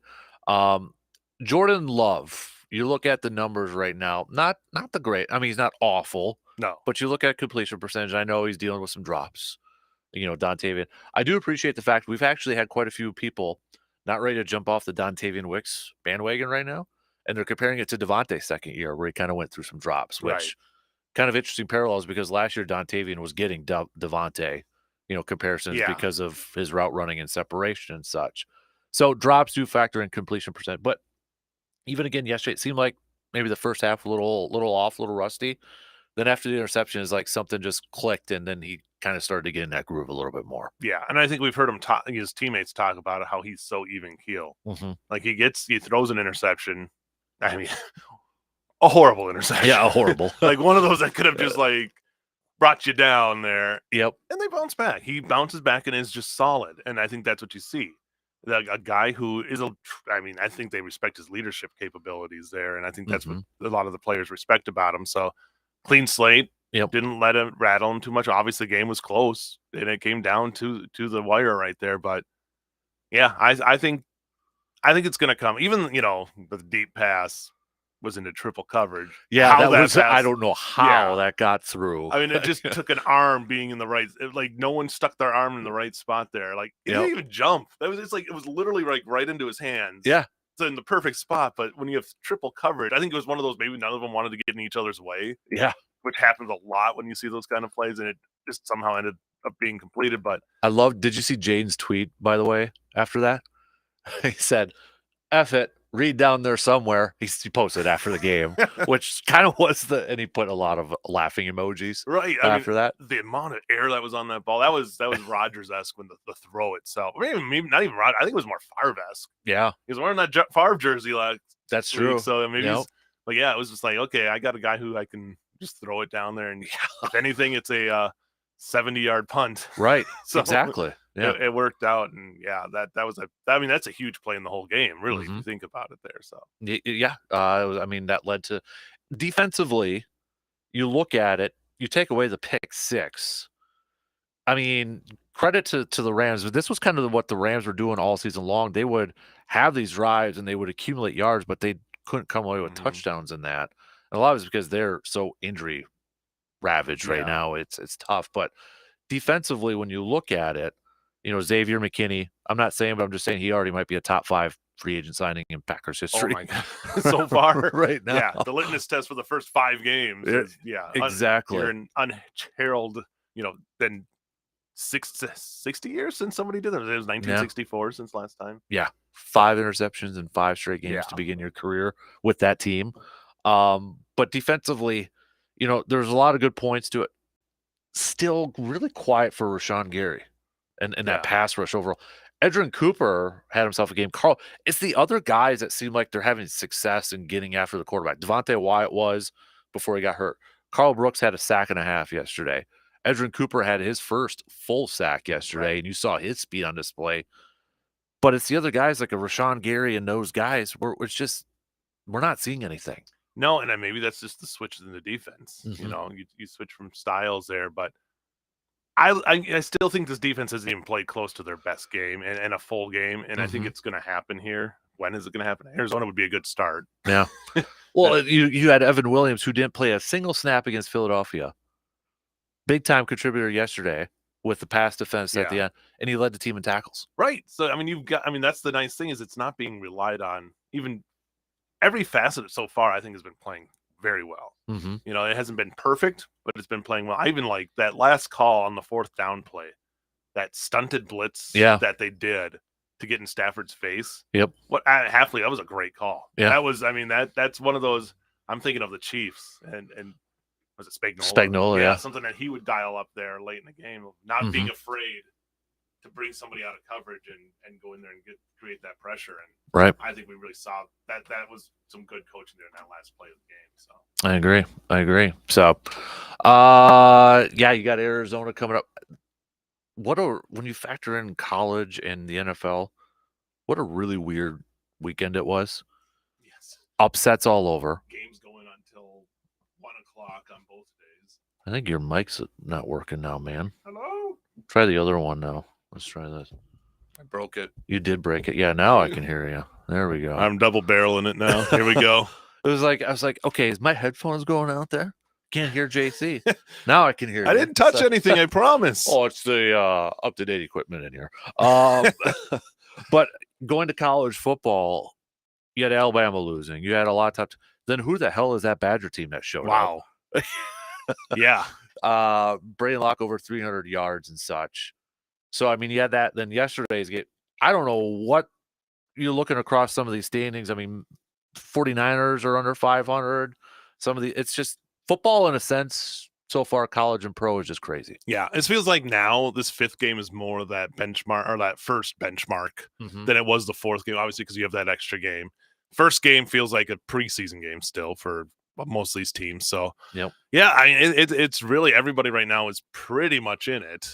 You know, a few teams that are not doing well, but there's still time for some of those struggling teams to turn it around, and so it's going to be a fun season. I think we're seeing a lot of very good competitive balance, and even when a team looks like it's out there, like give the Vikings 5-0. The Vikings, I don't think are going 17-0. What? Yeah, we've seen their weaknesses. Obviously, second half defense. Sometimes they seem to struggle. So. Yeah, I mean, a lot is going to change here for these next 12 games for these teams. So, it is really, I mean, the parity is on display. Exactly. So, before we take a quick break to get to some local sports roundup, I do have to get your thoughts on the Brewers. That wound is still a little open for there. I mean, we had Brandon in on Friday after a couple hours sleep because he went to the game. That game, and so he was back after just a couple hours from in town. And I think you probably know him too, but like he's the guy I know who loves the Brewers the most, right? Is a Brewer guy, over there. And I know it might have been a little recency, but he said that was a top 5 heartbreaking loss for him. I mean, I was the dad too. Like my kid's a diehard Brewers fan, and he was going to bed. And when they got the first out, I went and woke him up so he could see them celebrating. Oh, man. And let's just say he was not happy after that. It was – I almost feel like it was almost written that way, though. I don't know. I was just nervous the whole time. Written in the stars? Yeah. Oh, man. Go back to those there. Unfortunately, with Williams, it seems like if he gets a little rattled when he loses that control – and I was talking to sports guys in the office. We were watching, and I'm like, I think you just walk Alonso. No. I think you just walk him. Because my fear was, and I said then, it's like he's going to come back with a changeup down the middle of the plate, and that's exactly what it was. And Alonso knew, and it's hard. I almost it's funny because I feel like I've just been hardened by time and like even that it doesn't faze me as much as it used to because I've seen this kind of heartbreak before. But yeah, it was such a fun team to watch this year, and you really hoped that they could make a run. Game 1 loss kind of sour, it prepared me for it after they lost that first game. Like, okay, this might not be what it's meant to be, but then to come back the way they did in the second, the unfortunate thing is that they were relying on the home run for almost all their runs. And that hasn't boded well for the Brewers in the postseason. So great season. You look back on it and just what Pat Murphy did in year 1 as manager. You hope they can, what the future holds. Probably no Willie. Right. So maybe a new first baseman. I don't know what Reese, what the market will be for him. But there's going to be changes. But probably new third baseman too with Ortiz moving to short. So. Do you go power bat over there then, try to upgrade? Or is Tyler Black going to be that exactly. option. And what's Yelich's situation going to be? Like, is Mhm. he going to be able to come back 100%, or is he? Right. I mean, I feel like we're seeing a lot more. We'll see a lot of more DH for him Yep. when he does come back. So, yeah, a lot of questions going into next year. Maybe get Brandon Woodruff back. Yep. So you might have something to shore up that rotation a little bit more. But then again, the questions, he's been gone for a year. What are you going to get? And you don't even know how well he's going to, Right. maybe he's better coming out of the pen now for this point of his career. And there'll be deals. I'm sure there'll be off-season deals here too to see, Yep. and younger. They're going to go younger. They're going to go cheaper. Yep. Because they're small markets. So Mm-hmm. it'll be an interesting offseason, but I think they're going to be a team that's going to compete next year just as well as they did this year. I agree. All right, let's take a quick break, and then we'll finish up our time with Mr. Justice Cleveland with some local sports roundup coming up after these quick words.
Wrapping up our second hour, final 15, 14 minutes, whatever it may be, with our good buddy Justice Cleveland. Let's do some local sports roundup here as we are entering the second week of October here. And again, another Friday night's football. Well, Saturday, too, we had the Regis and Stanley Boyd game that I think a lot of us were kind of paying attention to. And Stanley jumped out to an early lead, but Regis battled back and got that victory. Yeah, I mean, what a solid and great win for Regis. I mean, big test against Stanley Boyd team that can sling the ball all over. I think they had 16 touchdowns passing and rushing combined, on each the split for them going into the game. So a team that could do it on both sides and got a good lead, but Regis just kept grinding and grinding and grinding. And right now they sit in the driver's seat for that Clover Belt title as we get to the final 2 weeks of the regular season. Can you believe it? Can you believe it? 2 weeks left. 2 weeks, yeah. Oh my! This is week 8 coming up this week. Wow! And we start playoffs. Unreal. 3 weeks here. So, well, Memorial got their first win of the season too, defeating Wisconsin Rapids, Lincoln. Shout out to our esteemed colleague Bob Gallagher for getting us some highlights of that game. He was over there. Good win for Memorial. I mean, this is a team that's been battling a lot of injuries this year, a lot of close calls, and now to get that victory, and they play Wausau West coming up this week as well at home. So to come back with that win, get off the schneid, and have a chance to see what they can do this week against Wausau West. How about a big win for Chi High over DC Everest too? Yes, right? They made tons of scoring in that game. 41-36. Yeah, lots. Chi High had a big lead. Credit to DC Everest for battling that whole game. I think they had to bat down a Hail Mary at the end to seal the deal for Chi High. But that Chi High team, that's going to be a tough team. No one's going to, once the playoffs start, that's a team you're going to look at you don't want to play against. We saw it with Hudson a couple of years ago, I think, in the opening game where Chi High was able to pull off the upset. Rayco's teams, even, depending on what the regular season, you could throw it out because they get to the playoffs and they're a tough out. So that's a team that looks to keep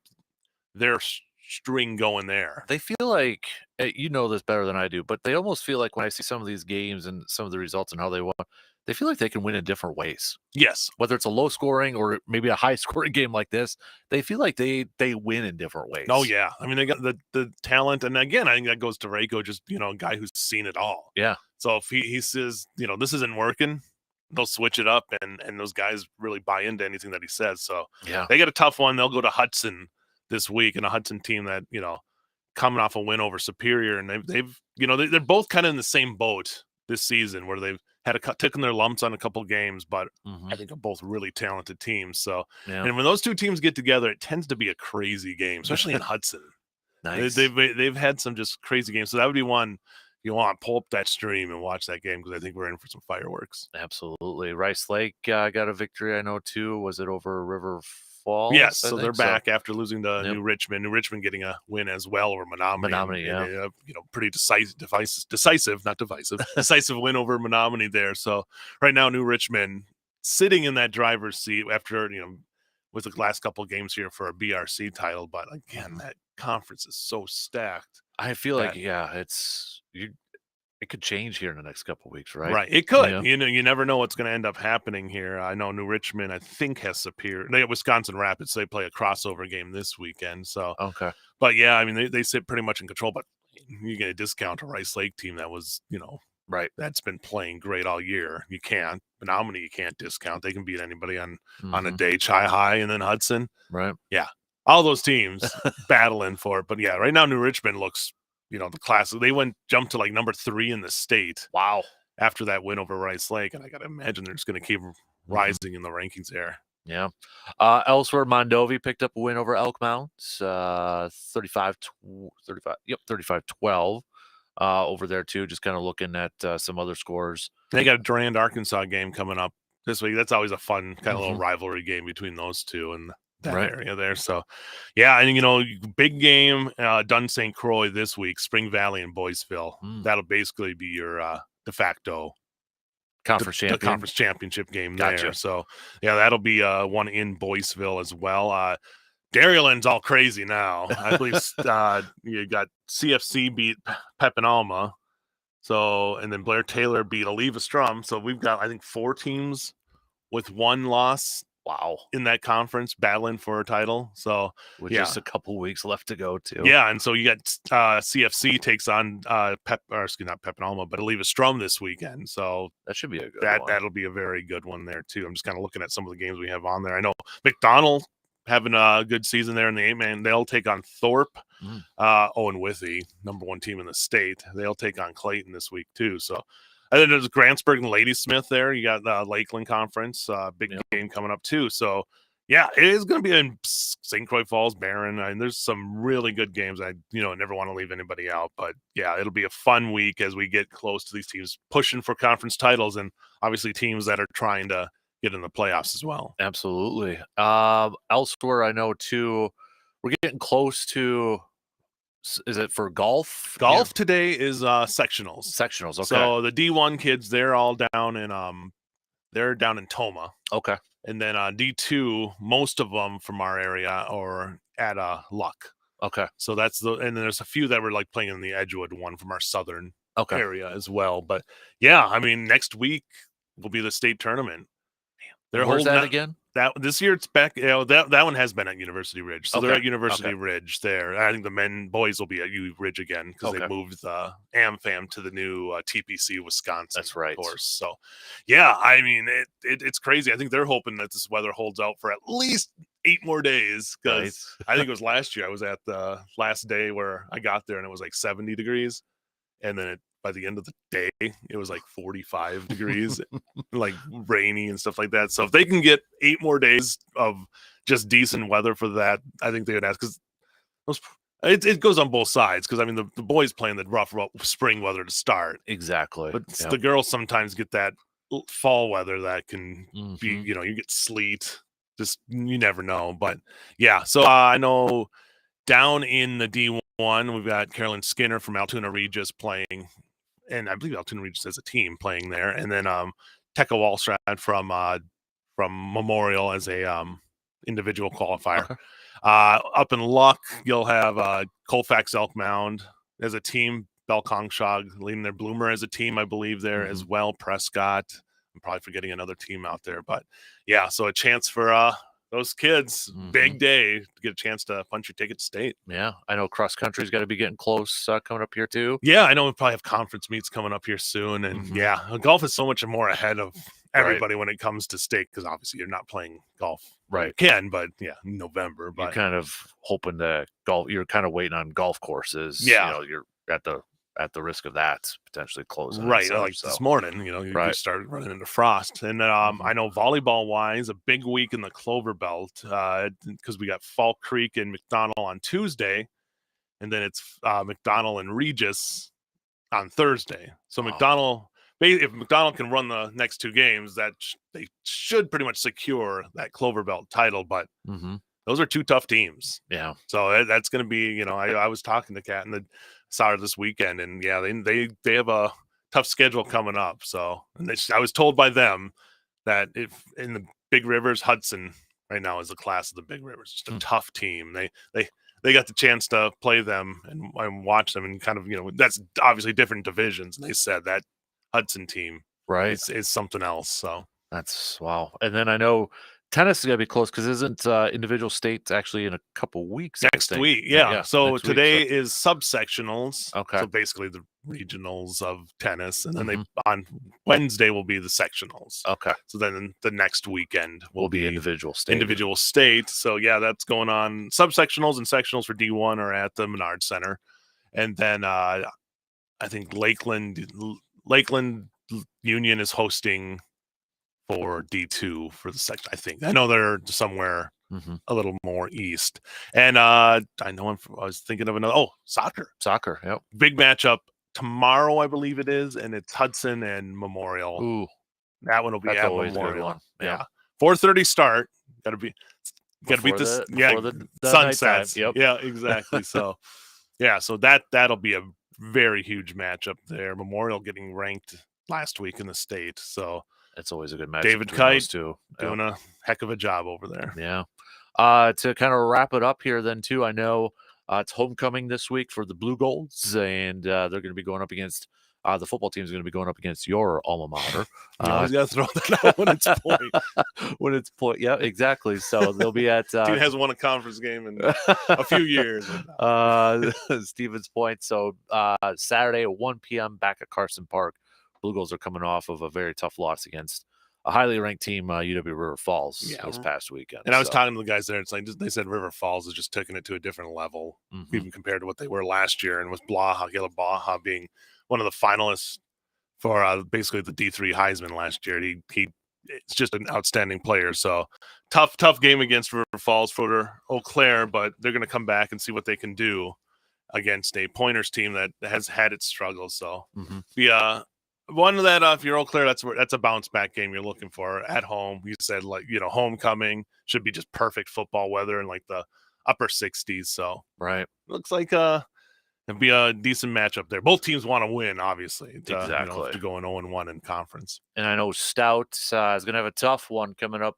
They've got Whitewater coming to town this weekend. So anytime you say Whitewater in football, I don't even if Whitewater's having a down year, it's gonna be tough. No, I don't think Whitewater's having a down year this year.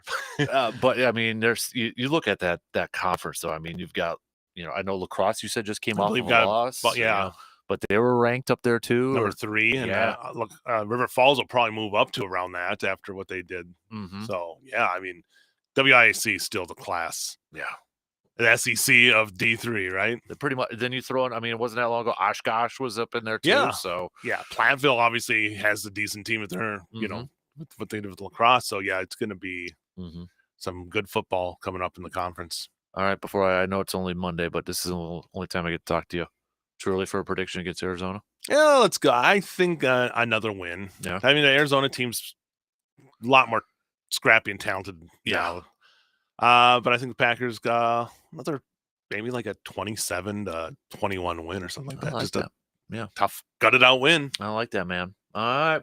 We appreciate you, buddy. Keep up the good work with you and your entire team over there. Okay, Thank you very much, and everybody have a great week. You got it. All right, 2 hours in. We got one more to go. Stick around. We'll be back after these quick news updates.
Here we go. Third and final hour coming at you right now on this Victory Monday. Appreciate you all tuning in wherever, however you may be tuning in from. Hit me up with a message, with a text, or a comment on the video stream. What's on your mind? What do you want to talk about here this morning? I want to hear from you. That texting line, 715-830-1912. Whether you want to talk a little Packers or, hey, the Bucs got their preseason started off last night too. Believe it or not, probably flew a little bit under the radar with everything else going on. With the Brewers season ending last week, late last week, Packers continuing to roll, Badgers going on and such. NBA season's right around the corner. Tip-off is coming up. In fact, if you want to know the first game for the Bucs, it actually counts. You're looking at October 23rd, taking on the 76ers. All right, so it's not that far. Not that far off, man. Just, 2.5 weeks? 2 weeks? Hey, big time shout out to our good buddy Mark. That was a nice surprise, Mark, dropping off some VFW Post 305 breakfast here this morning. Can't wait to dive into that. Already smells awesome. Big thanks, Mark, for doing that. You're awesome, dude. VFW Post 305. If you're all wondering what breakfast sound pretty good right now, wondering where you should go, head on over to our good friends at the VFW Post 305. Get yourself maybe one of those taco omelets over there. Shout out too, because I know they were helping host a charcoal chicken dinner yesterday to raise some funds for the Eau Claire Memorial and Fall Creek equestrian teams yesterday too. So they do a lot of good stuff. VFW Post 305. There's a lot of good stuff to help out our friends in the community. I know Card Collecting Club. They do a lot of stuff with VFW Post 305 too. They help them out over there too. So awesome people. Donna and the entire team over at VFW Post 305. All right. We got a couple texts I want to catch up on here regarding the Pack. Big Worm, a little bit earlier, says, why does Gary and Smith seem irrelevant on defense? I watched Gary on multiple plays. He is literally running into double teams. I think right now that's the $1 million question, Big Worm, and I think that's a big question that a lot of people are trying to figure out and kind of a little frustrated about right now. What's going on with Rashawn Gary? And I know Jeff Hafley talked about it, or he was asked about it late last week. Kind of an interesting answer he gave. He said, paraphrase it, we need more out of him, but I also need to do better for him too. So it almost felt like he wasn't throwing him under the bus by any means.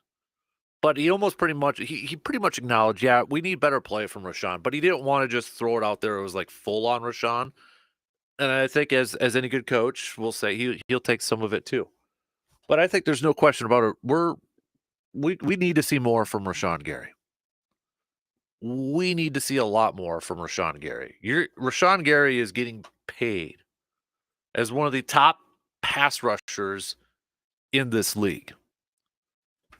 And we've got to see him perform better. That's, if there's one thing on this defense that I think a lot of Packers fans want to see an improvement or want to see a better performance of, want to see a group get better at, it's the pass rush. Now, sacks don't mean everything. They don't tell the whole story.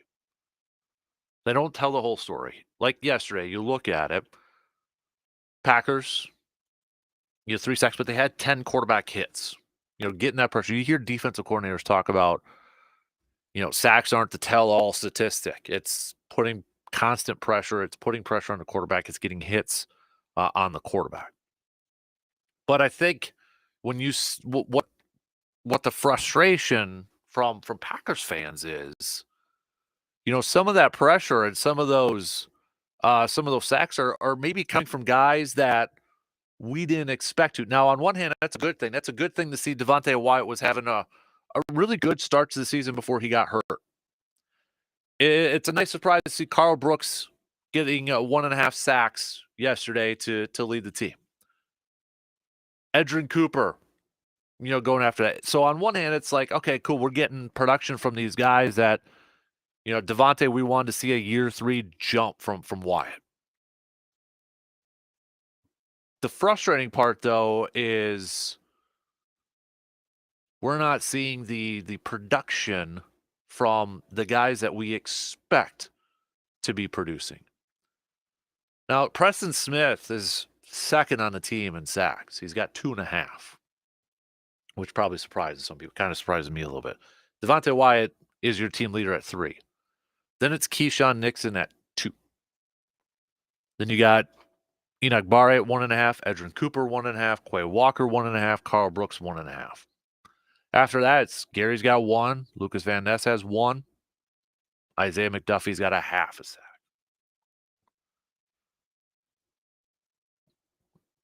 So it's great that we saw Devontae Wyatt. Hopefully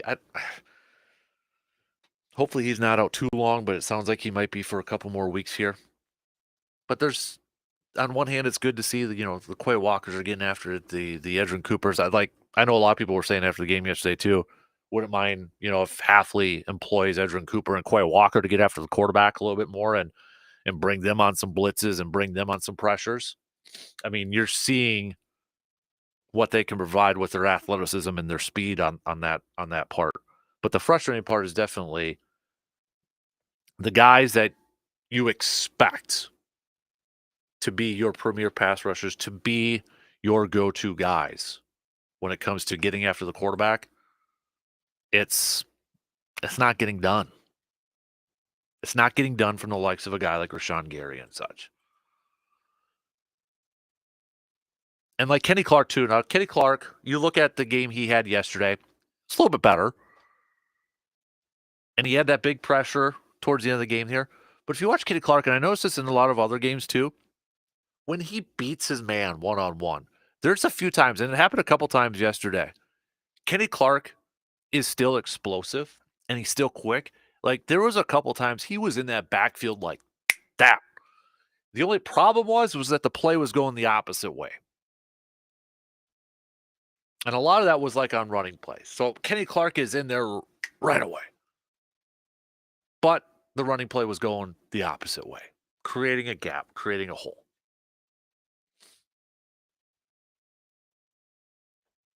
But we want better. We want more consistency, better consistency from the guys who are getting paid to be your stalwarts on defense, your top guys on the defensive side. A couple more texts coming through here. We've got Kevin saying, definitely agree. Rashawn Gary has been a major disappointment so far through the first 4 weeks of the season. How much do you think it's been, or how much do you think is because that Jeff Hafley is still trying to figure out different roles for all these guys? I think that's part of it. Now, to play a little devil's advocate, if you will, on one hand, some people say you had all offseason, you had preseason to figure it all out. And I get that. I understand that. There's a point to that. But there's nothing that can replicate actual games and getting into in-game situations and, that sort of stuff. So I think Jeff Hafley in these first few weeks is finding out some things about some of his players. Like, I think he's learning a little bit more about a guy like Edgerrin Cooper, how he can affect games, the position that he can affect games. Maybe a little bit more about, okay, where does Quay Walker actually succeed in this defense? I mean, you saw it from week 1 to week 5. Week 1, he doesn't play Evan Williams any snaps. No snaps after having a good preseason. Yesterday, he led the team in tackles, and he had a couple big passes defensed, including the last one. So, sure, I think there is a point, too, that he's learning a little bit on the fly here. It is kind of on the fly.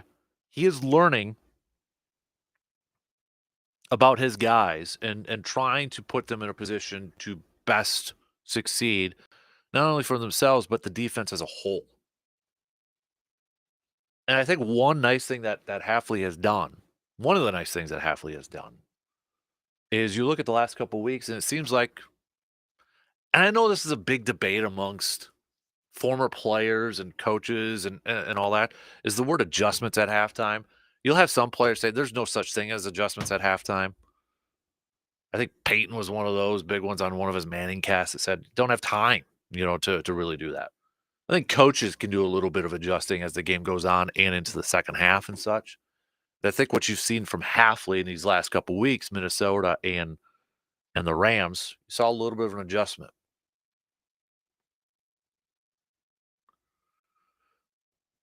what happened really yesterday too, what was kind of the turning point though, was that turnover in the beginning of the second half by the Rams, that fumble. That's kind of where it's like the spark went. It's like, all right, here we go. Packers points off turnovers. Got that touchdown. Xavier McKinney, another interception. A couple more texts to catch up on. We got Chris saying, incredibly disappointing with Kenny Clark so far this season, especially since he got that new contract extension beforehand. Is he better suited for the 3-4? It's perplexing, Chris, because the prevailing theory was that he's better suited for a 4-3, considering his play style and his size are a little bit. Could the 4-3 actually benefit him a little bit more? It's just 5 games in, but yeah, I think you still want to see more from him. And I know one of the things that Hafley's always preached about his defensive front is getting after the quarterback, putting pressure on the quarterback. Not necessarily just eating blocks like Kenny Clark was asked to do throughout the majority part of his career in those 3-4 style defenses and letting linebackers make plays. But he hasn't really hasn't really had that dominating game through these first 5 weeks so far within this style of defense. Neither has Rashawn Gary. And not to get too far ahead of ourselves, but we've got Arizona coming to town. We've got the Cardinals, who are going to be coming in with some confidence right now after taking down the 49ers in the 49ers house. And you got Kyler Murray. You got Kyler Murray coming here, who we know he'll run around a little bit. He's got some escapability. In that game against the 49ers yesterday, 7 carries, 83 yards. Kyler Murray. 83 yards on 7 carries. So you have to wonder, game plan-wise, is it going to be a similar game plan to the first couple weeks of the season defensively for Jeff Hafley, where it's going to be a contained rush, not allowing him to step up and beat you with his legs? If there's that hole in the middle, not allowing him to step up and run through the middle or hitting the edge. Is it going to be more of that contained rush? That's where, it's very early, 6 days away here. But I think, one of those key matchups is going to be Quay Walker and Edgerrin Cooper, their speed going up against a guy like Kyler Murray and not allowing him to beat this defense, to beat the Packers with his legs. Passing wise, he's got 7 touchdown passes, just 2 interceptions. His completion percentage so far this year, 68.1%. Pretty darn solid. Pretty darn solid right now. So Packers, Cardinals right now coming in are going to be playing with a lot of confidence coming off that win in San Francisco. And you kind of look at some of these games. Their one blowout loss really was the Commanders, 42-14 the week prior. But going back to the original point, anybody maybe kind of hoping or wanting to see more pressure and more sacks and taking the quarterback down a whole lot more, you're probably not going to see it this weekend with Kyler Murray and the Cardinals coming to town. It's probably not going to happen. So I would have to imagine Hafley is going to have a similar style defense to when they went up against Jalen Hurts and Anthony Richardson. But that's where it's going to be so important for those defensive front, those defensive linemen. Hafley wants them to be aggressive and he wants them to get after the quarterback and rush the quarterback, but you've got to be disciplined in that too. You can't just be careless in this and just, kind of tee off in there where you're creating these gaping holes for Murray to run all around you. Kind of have to collapse that pocket, that contained pressure there. What do you make of the Romeo Doubs situation? Big deal, little deal, no deal? What was kind of your reaction when you heard the news on Saturday that he was suspended for conduct detrimental to the team? And according to reports out there, he skipped practice on Thursday and Friday because he wasn't happy with his team or with his game, with his role within the team, with the game plan. What are your thoughts on the situation? Hit me up with a message, all right? Hit me up with a text, 715-830-1912, or comment on the video streams or hit me up on the socials, all right? Give me your thoughts on that. We'll take a quick break and we'll hit up that and a whole lot more after these few words.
Couple texts to get to on our Shoe Doctors bullpen line. We've got Jim saying definitely disappointed if all reports are true about Romeo Doubs skipping practice because he wasn't happy with his role within the team. Do you think he will finish the season with the pack? I think he does. Now, this week's going to be a big week. I know Matt LaFleur mentioned it after the game yesterday that he was looking forward to his conversation with Romeo today. Expected Romeo to be with the team or would report to the facility today. And LaFleur will chat with the media today. Now, as we know with LaFleur, I don't know how much he will actually say. I wouldn't be surprised if whatever time his presser is today, if he says something like, haven't had a chance to talk to him yet, or just kind of plays it off and all that. Don't know if we'll learn anything today. But it definitely is weird, right? This is weird.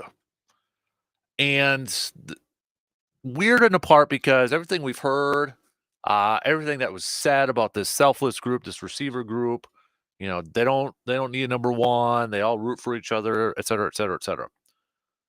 And it's not like Romeo has been completely ignored in the first 4 weeks.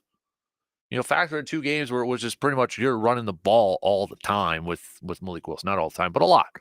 And he was still getting targets. I mean, even through 5 weeks, he's top 3 in targets on the team.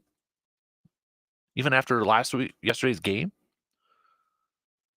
It doesn't make sense in that part, and it doesn't make sense that he was at practice on Wednesday, decided to ghost the Packers Thursday and Friday, apparently, to where the Packers had to do a wellness check on him. So it kind of tells you maybe he wasn't too pumped up about the game plan heading into the Rams game for whatever reason.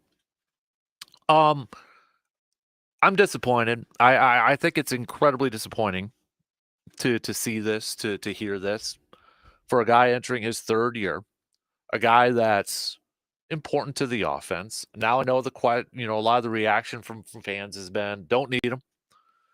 Don't need them. They've got Jayden Reed. They got Dontavian Wicks, and, Watson's banged up right now. You factor in the tight ends, especially with the way Tucker Kraft has been playing. Don't need them. And, when that decision comes to pay raises and new contracts, a decision like this from Romeo probably made it a little bit easier for the Packers whenever it gets to that point, right? At this point in time, it's probably made that decision a little bit easier. But it's disappointing to, if you're frustrated about your role, you're frustrated about, the game plan, you don't do this because now you just made it more about you and you've created this sort of distraction. And for this to be happening with the team that's by age the youngest team in the NFL, you've created an unnecessary distraction to this team. And now it's going to be interesting to see how the team reacts from it. Now you get a win after this on the road. That's the main thing right there. You get that win on the road days after this. But it'll be up to Matt LaFleur because I've seen a couple people bring this up. In fact, there was one texter here a little bit earlier. Steve had texted in, how much do you think this will affect the locker room going forward? And, this is going to be something for Matt LaFleur to still have, control that locker room, still have that locker room. But also, I'm putting this on the shoulders of a lot of the veteran players too. And some of these other players to not let it affect the locker room. Don't let it fester or don't let it create something bigger than what it needs to be. You know what I mean? So yes, it's up to the coaches, it's up to Matt LaFleur to still have that locker room, to still keep that locker room, together. But I'm also looking at the guys like Jordan Love for being a big one. Some of the other veterans, maybe it's a Jair, maybe it's Kenny Clark, Rashawn Gary. Don't let something like that affect this team. But it is incredibly disappointing to see Romeo Doubs do this. Now, we don't know the whole story. We don't know the whole story that's with this situation. Right? Let's give him maybe a little bit of the benefit of the doubt. We've heard reports and we've heard rumors that he skipped practice on his own on Thursday and Friday, wasn't returning messages. Packers had to do a wellness check on him. That was according to Bill Huber from Packer Report. We don't know if maybe something else was going on. We don't know essentially that side of the story. So, with that being said,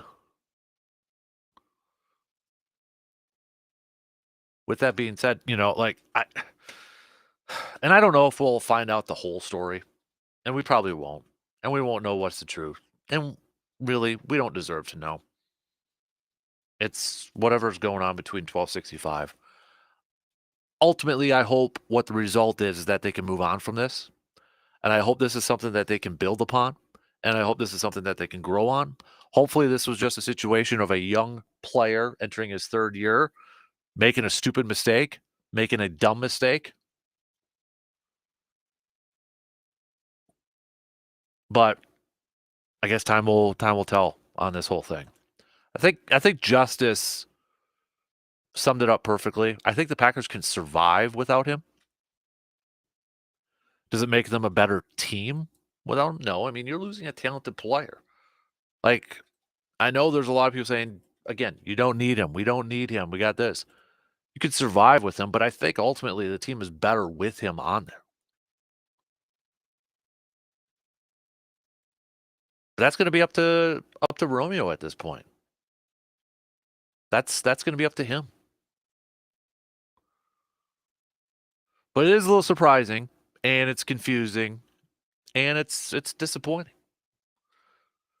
A couple more texts. This is from David. David said, I agree with you that it's definitely confusing to see Romeo do this, and it's frustrating to see him do this for a team that has high expectations this year.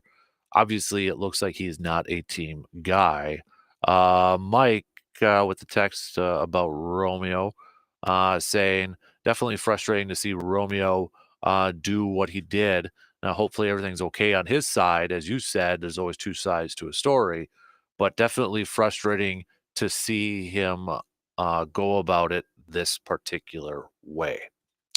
Another texter coming in here saying, are you concerned with what you've seen from Jordan Love so far this season? It seems like he's been a little slow, a little rough in these first halves of his games here, and then kind of kicks it into gear in the second half.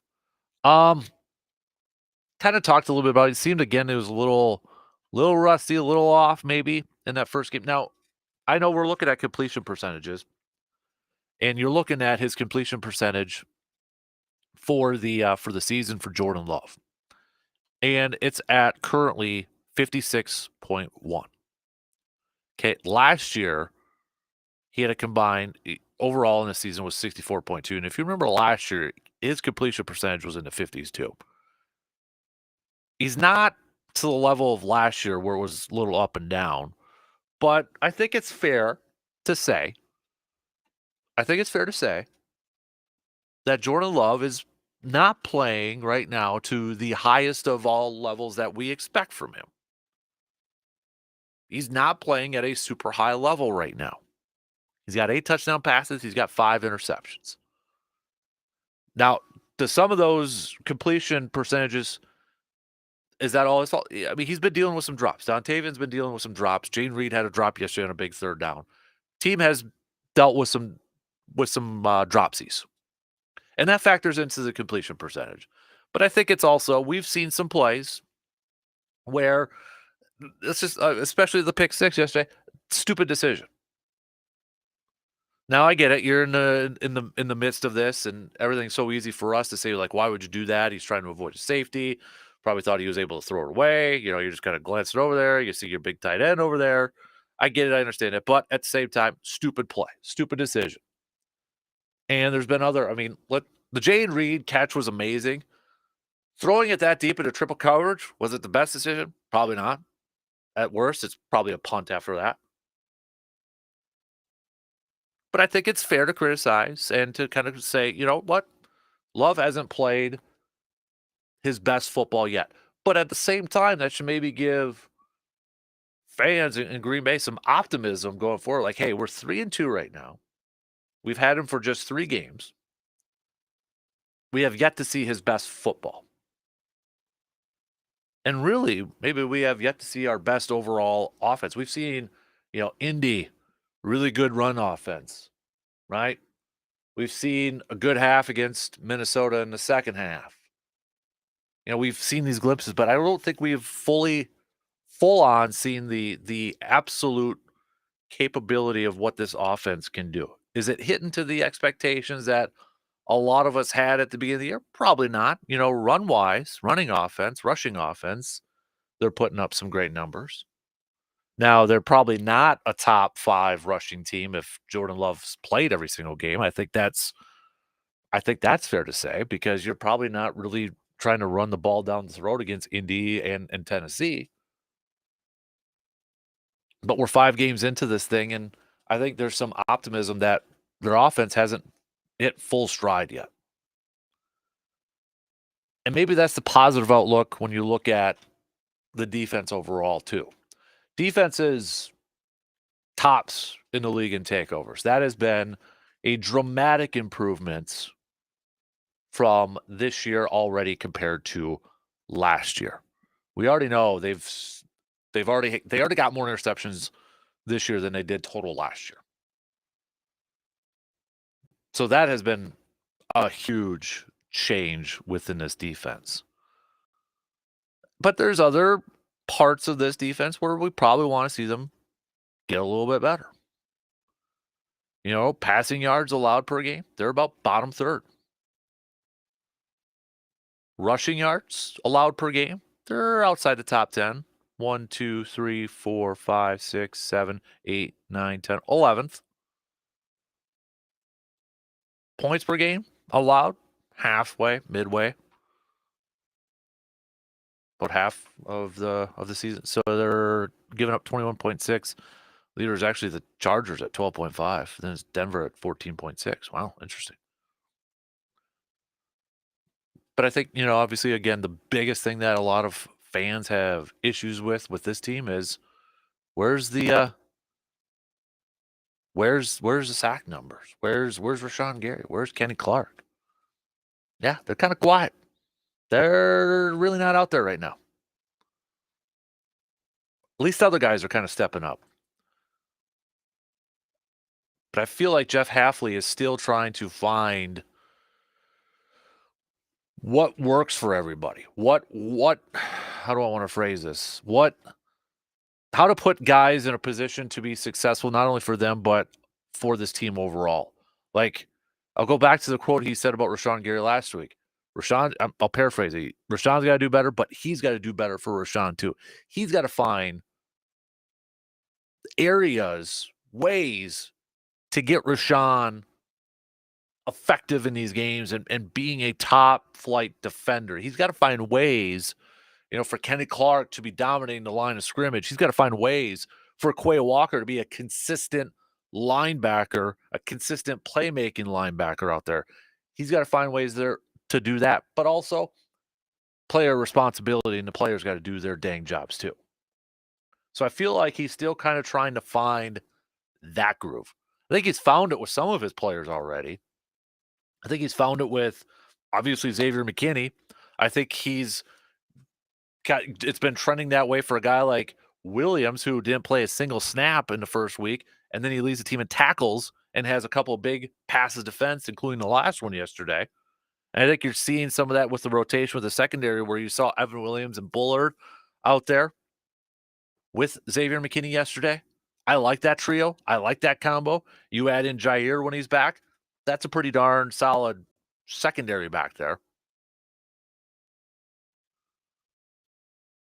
And I think those guys might be part of the key too. Those three safeties might be part of the key, especially a guy like Javon Bullard, maybe going up against a guy like Kyler Murray coming up on Sunday. Last call for any text. Also, last call for your I'm not saying, but I'm just saying. I'm not saying, but I'm just saying. What do you got? Okay. Text me 715-830-1912. We will we'll take a quick break here and start to wrap up things. We've got some picks and predicts as well. We'll get to those. And any last minute comments? We'll be back in just a few minutes.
Trying to load up our texting here, but here we go. Finally, just loaded up because I knew we had a few over there. Josh saying defensive turnover numbers have been the result of McKinney, who has quickly become an amazing free agent signing. Receiver to fur, is it too early to say top 5 Packers free agent signing already? Mark, let's wait on judging Romeo until we get the full story in the next day or so from him and the Packers directly. The situation is too hot. It is weird. It's odd. I don't know if we'll get the full on story, but just it doesn't make sense. It doesn't make sense. Another texter here, Jake saying, I'm not saying Van Ness is a bust, but I'm just saying he has no bend or finesse at all. He will always only be a second effort coverage sack guy. All right. Let's just saw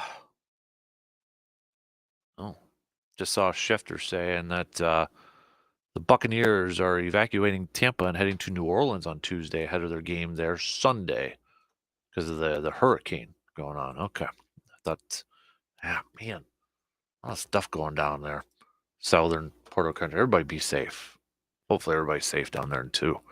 Let's do some picks and picks and predicts here this morning if this computer of mine wants to load up here. Here we go. All right. Picks and predicts brought to you by our good friends from the Elbow Room, located in Eau Claire, right next to the Banbury Place. Again, if you're looking for somewhere to catch some of these games or do a little trivia on Wednesday nights, you can head on over to the Elbow Room. Check out some of their sweet sports memorabilia that they got hanging on the walls over there. Packers, 49ers, all that good stuff over there. Some good stories to go along with those memorabilia locate or post it up on there. Spit it out, Dan. Spit it out. Let's start off with well, we got Monday Night Football here tonight. So we got Saints versus the Chiefs. Give me the Chiefs in this one. I'll ride with the Chiefs. All right, let's go baseball then. We got the playoffs continuing here. I'm sorry, Brewers fans, but we got to make picks here. Mets got to live up to the the notion that if you beat the Brewers in the postseason, you go to the World Series because it's like happened every single time. But that series is now tied at 1 apiece after Phillies were able to get the late win yesterday to tie that up 1-1. San Diego and the Dodgers also tied at 1-1. We just have American League matchups tonight. We've got Detroit at Cleveland. That game's going to be on at 3:08. Scooble's on the mound, so give me the Tigers. Kansas City at the Yankees. I'll go Yankees to jump out to a 2-0 lead. WNBA, we're going to make some finals picks coming up here, but we got a game 5 tomorrow between the Suns and the Lynx. So we'll wait to make that pick tomorrow. Then WNBA finals begin on Thursday. The Liberty right now are awaiting to see who they will face. Will it be the Sun, the Phoenix Suns, the Sun, Connecticut Sun, and the Minnesota Lynx? All right. So, yeah, we'll pick that Connecticut Sun Minnesota Lynx game tomorrow. See if Minnesota can get back to the WNBA finals to take on the Liberty. Those are your picks and predicts. Again, brought to you by the Elbow Room in Eau Claire. We got a few more texts to get to about the Pack. Another texter here saying, agree with everybody who said this is just weird about Romeo Doubs. Something had to have happened on that Wednesday. Hopefully everything's okay with him mentally. Would love to see 87 finish out the season for the Packers and play at a high level, leading this team to a Super Bowl. Another texter coming in here saying, I was a little surprised that the Packers didn't run the ball as much yesterday.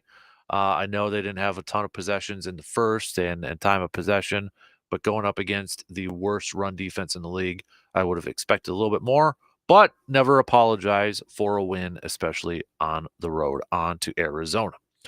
And one more texter coming in here. We got Jason. Jason saying about Jordan Love. Jordan Love definitely looks a little rusty here, But I'm willing to be patient with him because if they'll still think he's a really good quarterback, I hope nobody is jumping off the bandwagon and calling for Malik Willis. Remember, we are 5 weeks in, but these are just 3 games for him. Let him get into the groove in the next couple of weeks here. All right. There you have it. So big thanks. A lot of people texting in, chiming in about the Pack this morning after their win. Continue to celebrate your victory Monday here. Then we're on to Arizona. All right. You got the rest of the day here to celebrate that victory Monday. Then we focus on Arizona here a little bit. So plenty of Packers talk here this morning. We chatted a little Badgers 52-6 victory over Purdue on Saturday. I mean, I don't know who that was out there. I know it's Purdue, and Purdue stinks this year. They're 1-4 now.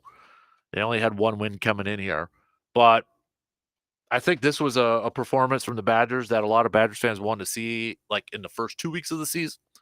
Brandon Locke threw for over 300 yards, 20 of 31, 359, 3 touchdowns, did have 2 picks. Walker carried the ball 19 times for 94 yards, also had 3 tuds. You had Tretch catching 6 balls for 134 yards and 2 touchdowns. So, I mean, this was just a clinic. Total yards, 589 for the Badgers.